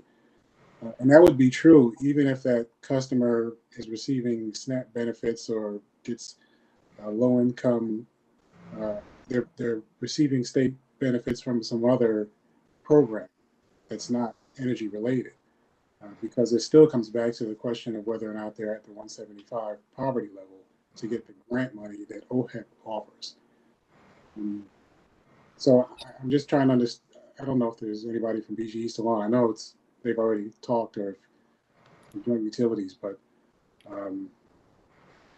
OPC certainly, or staff, if you could respond to that. I'm trying to understand if we're talking about what would effectively be a separate type of AMP program, because the expectations and results would be different. It would be a separate type.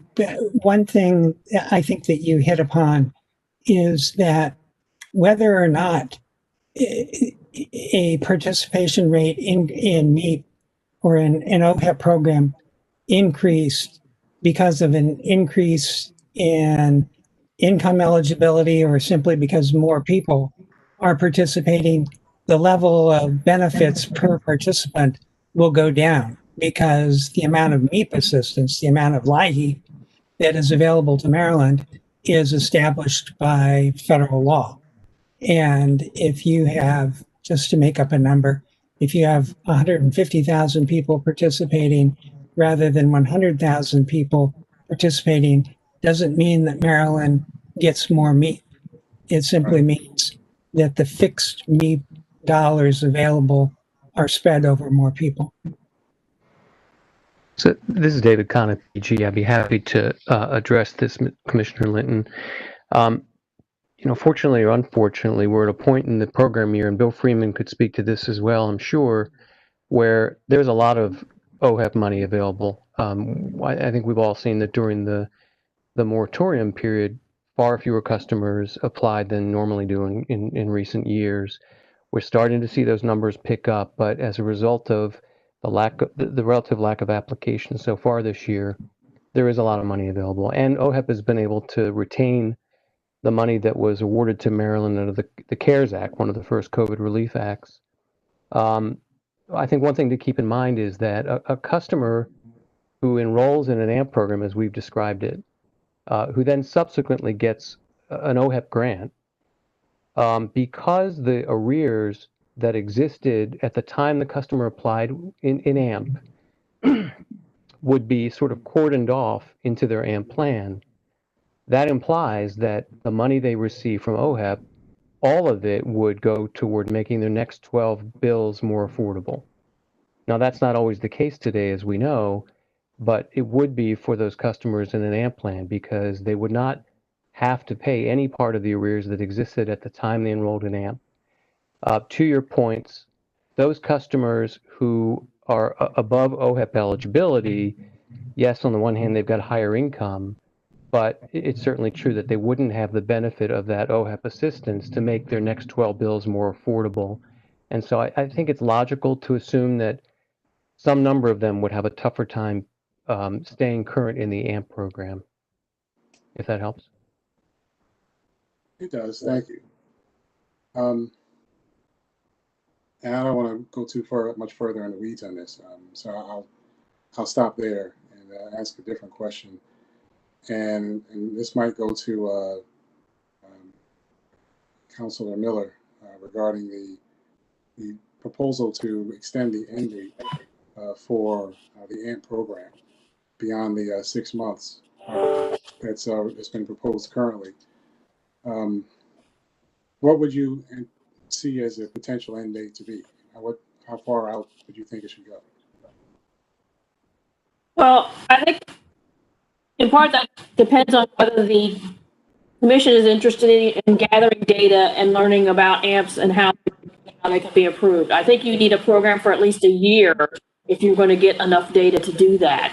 If the commission just views this as a COVID solution and isn't interested in the AMPs beyond that, then I think at the very least, I believe OPC suggested something like this, that we need to wait till we're actually in recovery and there's little to no chance of a backslide before the program is suspended. And what I would do then is I would leave it open-ended and have people, utilities or others, can petition the commission and say, look, people are all back to work. COVID seems to have faded to below 2% and stayed at 2%. So, we don't need to sign up any more people. But I don't think we can pick a date simply because we have no way of knowing when the COVID public health and economic aspects of the crisis are going to go away. And that's one of the main purposes of the AMP to begin with. I'm going to stop my questions there. Thank you, Mr. Chairman. Somebody's mowing a lawn next to my home, and so it's pretty loud here. Thanks, Commissioner. Perhaps I'll follow up on your question. Ask the utilities if they're still with us, BGE or PHI. The question of OHEP assistance and whether the AMP would be applied pre or post OHEP assistance being received, and what consequences exist, if any. This is Mark Case. I know we have talked about it, that it could work in either direction. If a customer applies to OHEP for funding and they get the funding and then they apply to get into the AMP program, the OHEP funding will reduce the arrearage first. Now, if there's more OHEP funding than the amount of the arrearage, the balance would carry over towards reducing their ongoing bills. The opposite scenario is possible that Mr. Khan spoke to, where a customer gets into an AMP program first. They've been previously OHEP certified. They get their arrearage forgiven. They're making their payment. And then at a later date, they get OHEP funding that can reduce their ongoing bills. So we actually think both scenarios are possible. Okay, so both scenarios would be effectively a win-win for the customer, or the customer would not be worse off in either scenario? Yeah, the customer, of course, it would be better off, I suppose, the individual customer better off if they get both arrearage forgiveness and OHEP funding. That benefits the individual customer. Other customers or ratepayers would have a higher obligation for the program to the extent that the OHEP funding does not buy down the arrearage. So, the greater the arrearage forgiveness that's paid for by other customers, the higher the cost burden on those other customers.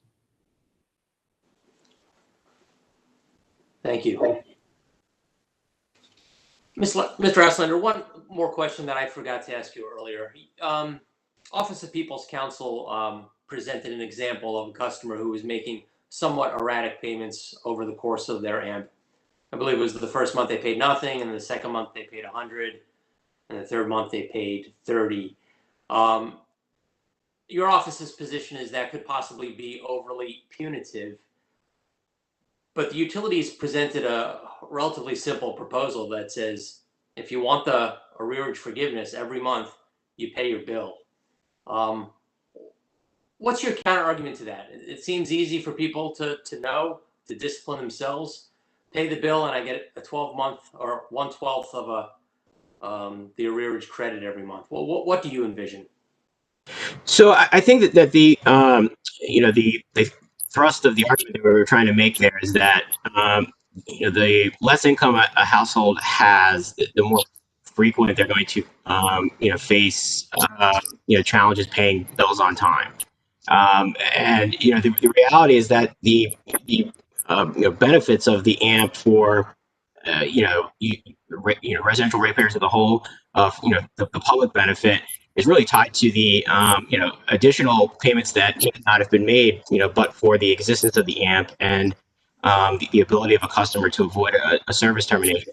So if that's the case, then it would seem that as long as the customer hasn't been disconnected, then if they make the payments that would have been due under the AMP, so the requirement to pay 12 months worth of bills, that if that is done before a service disconnection, then the that should be the most important obligation that those customers are taking on, and that the benefit that would be enjoyed by other stakeholders would be essentially the same.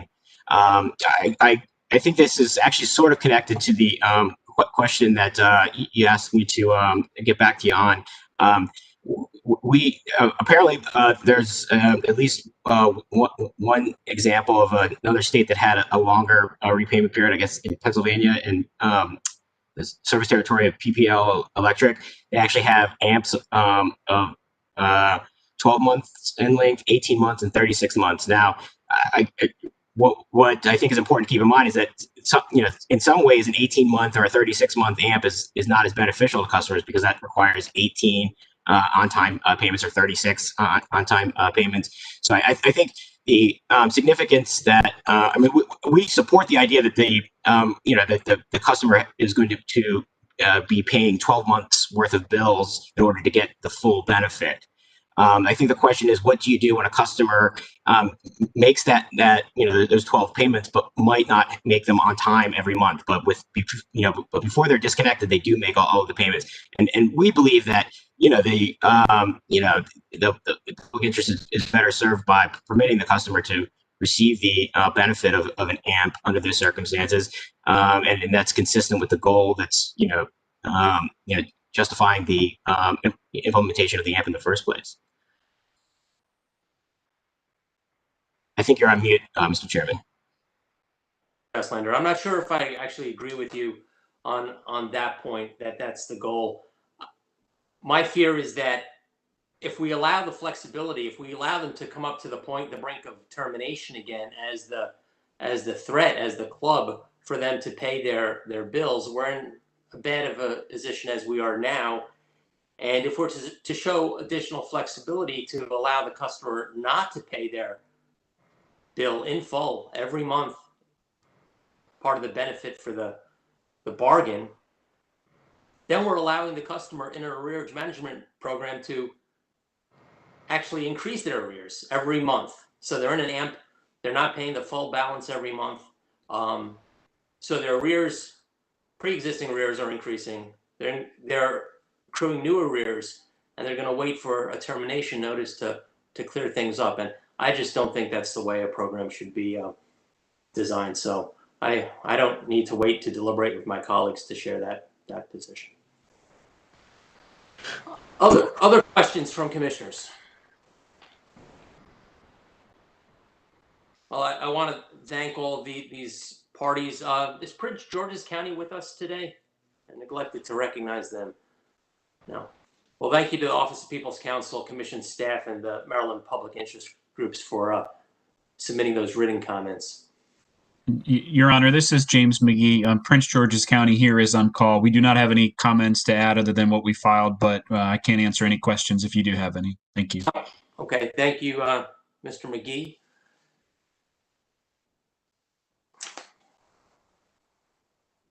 At this point, we'll just take a very short recess to 2:10 this afternoon, at which time we'll reconvene and have public comment from interested persons. So at 2:10, we will reconvene.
The commission will reconvene in approximately 1 minute.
We are back on the record.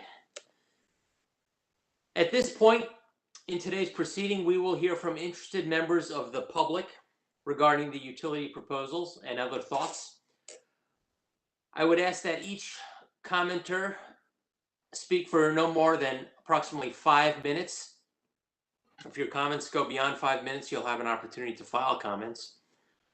We have approximately 10 people who have signed up, and then we'll check to see if others wish to speak. We'll begin with a representative from the Institute for Energy and Environmental Research, Mr. Arjun Makhijani.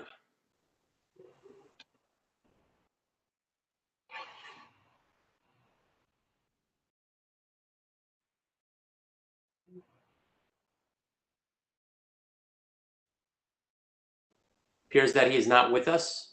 We will turn to the Director of the Energy Supply Reform Coalition, Ms. Laurel Peltier. Good afternoon, Chairman Stanek and Commissioners. I hope you all can hear me.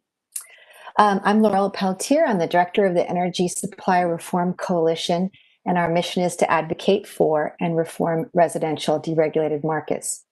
Having the lowest energy bills possible is key for AMP customers to motivate timely and full payments. One simple option to consider in this AMP is that account holders that are switched to deregulated supply, especially gas supply, pay rates that equal or beat utility rates. I want to share some new data that we've pulled for this exact AMP target that's gathered at one small Baltimore City Energy Assistance Center. Most of these accounts have turnoff notices. They have all applied for OHEP grants, and they're turning to the fuel fund for additional grants to pay down their bills and avoid termination. When Arjun and I did the ABLE report, we had 40 accounts, and the deregulated energy supply paid on average was a premium to utility rates of nearly $490. 2 years later, we've collected 100 invoices, and nothing's changed. It's actually gotten worse since wholesale SOS rates have dropped. Here's the latest average data for the 100 accounts.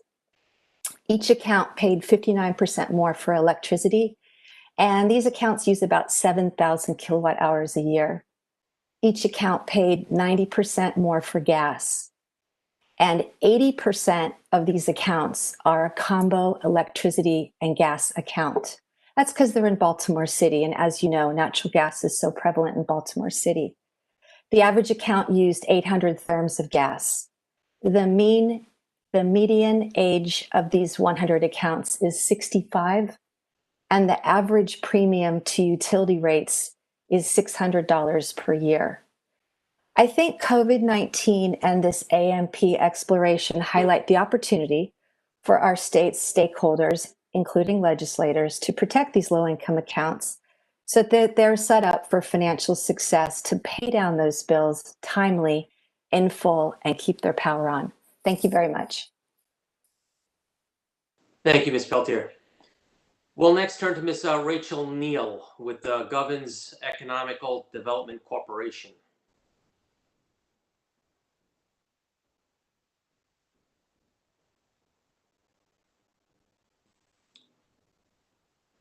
We'll next turn to Ms. Ruth Ann Norton with Green and Healthy Homes Initiative.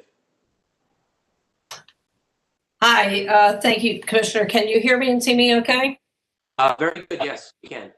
Thank you. And I want to say hello to my old friend, if I can, Commissioner O'Donnell. Good to see you, sir, as well. I am the president and CEO of the Green and Healthy Homes Initiative. You will also hear from Jamal Lewis, who is our energy specialist, innovation specialist. And we are our organization, which works to provide energy efficiency, health, and safety to all Marylanders in our work in low-income communities, is delighted to be here today in support of the Maryland Energy Efficiency Advocates testimony that you've already heard, so I will be brief.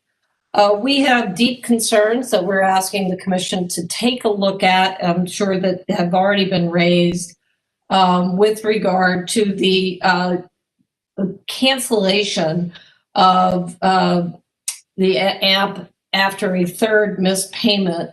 Recovery in these times, as we know, working with hundreds of Maryland families directly, that recovery runway for people to be able to get jobs and overcome the fiscal cliff that they are facing in many families, we believe will take longer and may imperil families. So we ask that there be a consideration to expand that look. We're also very concerned about the $3,000 cap that has been placed on the maximum arrearage. We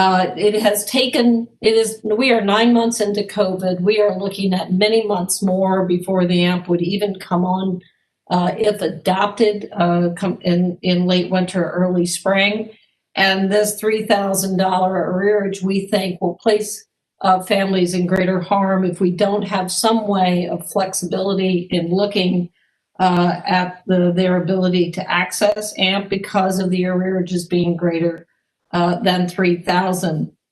Also, the concern around customers only being able to who have received assistance through OHEP over the last 12 months. Access has been very hard for our families that we serve. Has not been easy to be juggling all of the different challenges of COVID. And we think that shuts unnecessarily a door that should not be shut.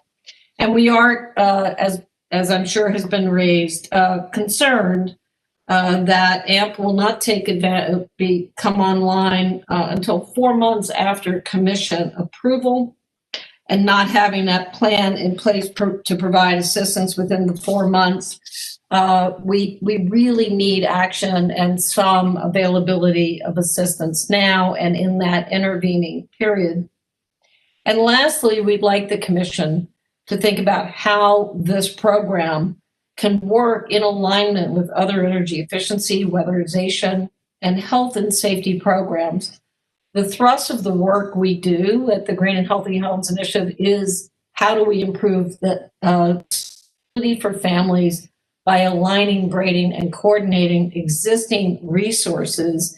And there's plenty of opportunity for that alignment. We are seeking, for example, for utilities to get behind a proposal that will come out of the City of Baltimore to the U.S. Department of Housing and Urban Development very soon.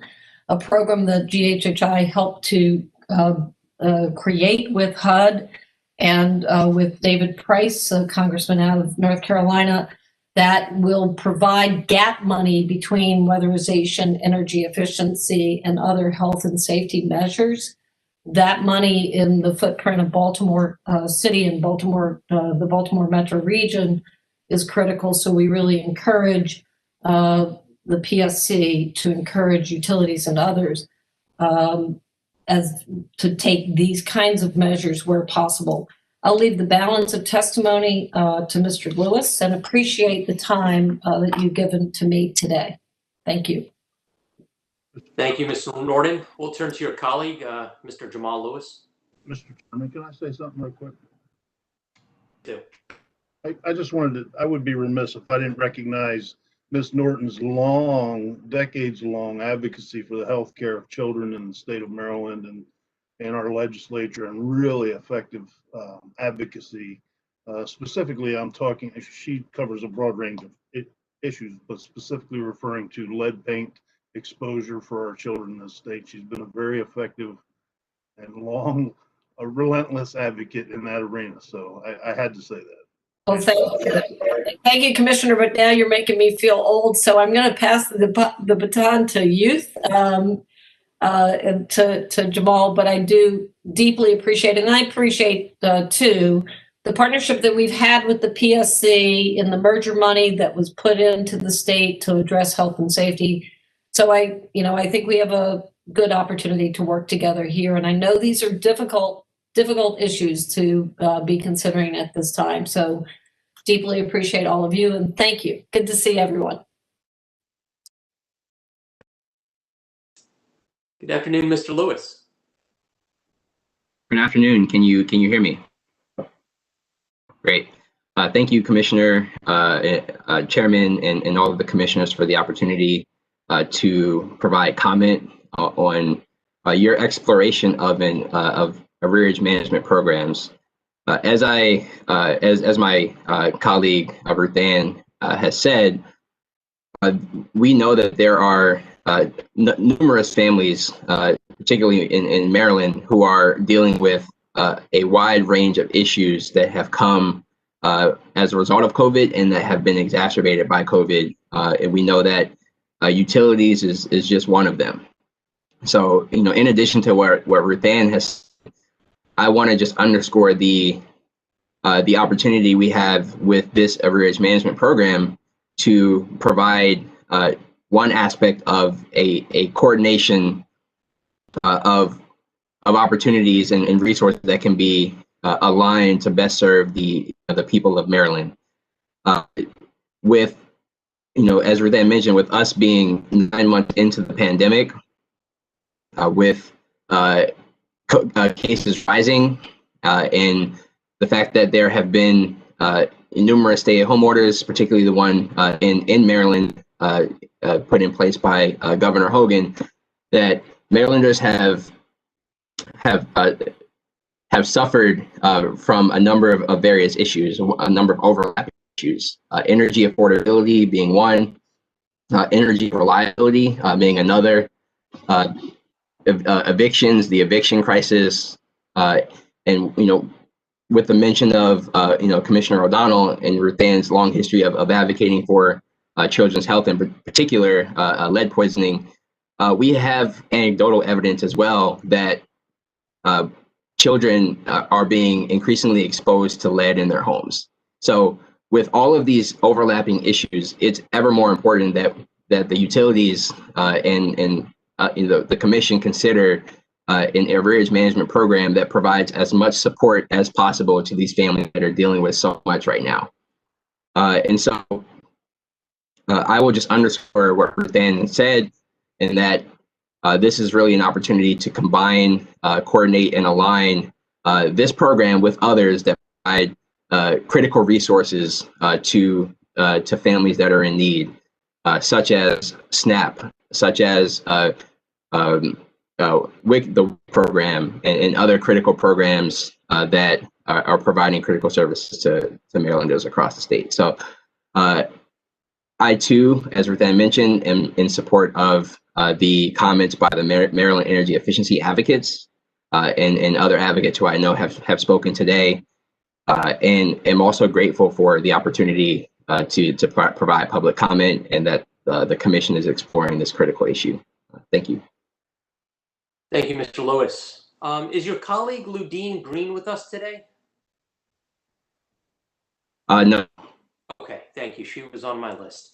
We'll go back to Ms. Rachel Neal with Govern's Economical Development Corporation.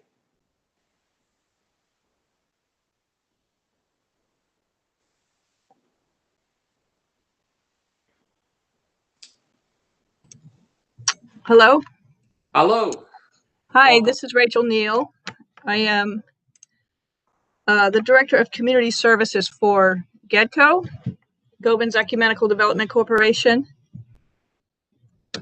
And our CARES program is a food pantry and emergency financial services program that serves Baltimore City, primarily northern Baltimore City. We're a partner of the Fuel Fund, And so we help people with their utility bills. And what we're seeing this year is showing me that the numbers that have been reported today are probably not showing the full need and the full picture, because largely because people applying for energy assistance are having meeting a lot of obstacles in doing that this year. So because the local offices are closed to the public and the workers in there can't have contact with people, a lot of people are coming to us for help, and a lot of what we're doing is helping people put their energy assistance application in. So first of all, people are having trouble getting the application. People who don't have a computer can't get it online. They go to the office and they're told you have to go online and download an application. So they'll come to us and we'll give them one, or they'll try to get through on the 800 number, which is still, in spite of improvements that were reported today, very difficult, and the wait times don't seem to be as quick as was reported today. I'm still hearing a lot of people say they have to wait an hour to get through. So getting the application is somewhat difficult, and then filling out the application. There's no one walking people through that process, as would happen if they were able to go in the office in person with a worker. So we're doing that for the people who come to see us, but we're pretty small. We see a small part of this universe that we're talking about. And I'm sure there's a lot of people who are not getting that help to walk through doing the application, which is tricky. I mean, most people, they'll bring us the application after we've given it to them. They bring it back and they have missed something. And so if they had just sent that in, it would be considered incomplete and they would not receive their benefits. They would be denied, and they might not answer in the 15 days you have to answer to correct it. And the whole thing is just harder and slower than it used to be because of the COVID situation. And submitting documents is another huge problem. People have to prove their income and submit lots of different documents that they would have trouble with if they don't have a computer and a printer, printing things out, making copies of things, downloading pay stubs and so forth. So I just think the numbers out there of people who are eligible for energy assistance and are having trouble getting it is really going to be a problem because of these obstacles. And that's going to come later in the winter. It's going to be more, people are really going to be threatened with turnoff if they can't get this process going. So we're really concerned about that.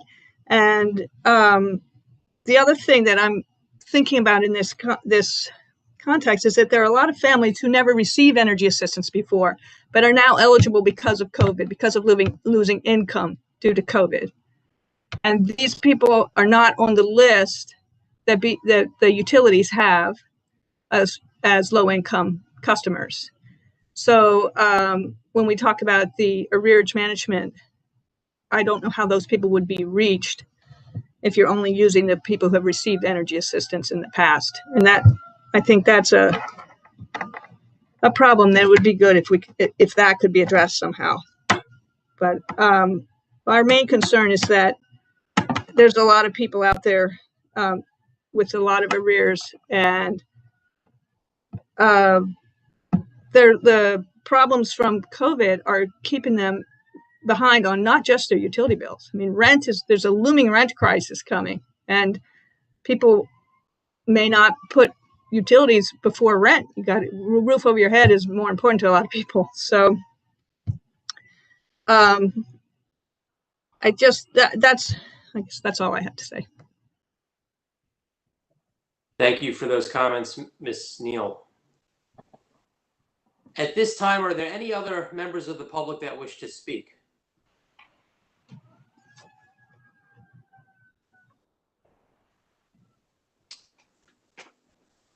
Thank you. Ms. Neal, if you could please mute your microphone. Mr. Auslander, are you seeking recognition? Yes, Mr. Chairman. I just wanted to give you a final update on the question that you had earlier about the states with AMPs that were longer than 12 months. I think we have our final answer on that question. And I've learned that there are programs in Ohio and Colorado where they have a percentage of income payment plans that include an AMP component with a 24-month repayment period. So it's just those two states and the utility in Pennsylvania that we're aware of. Right, and you said that was PPL? That's right.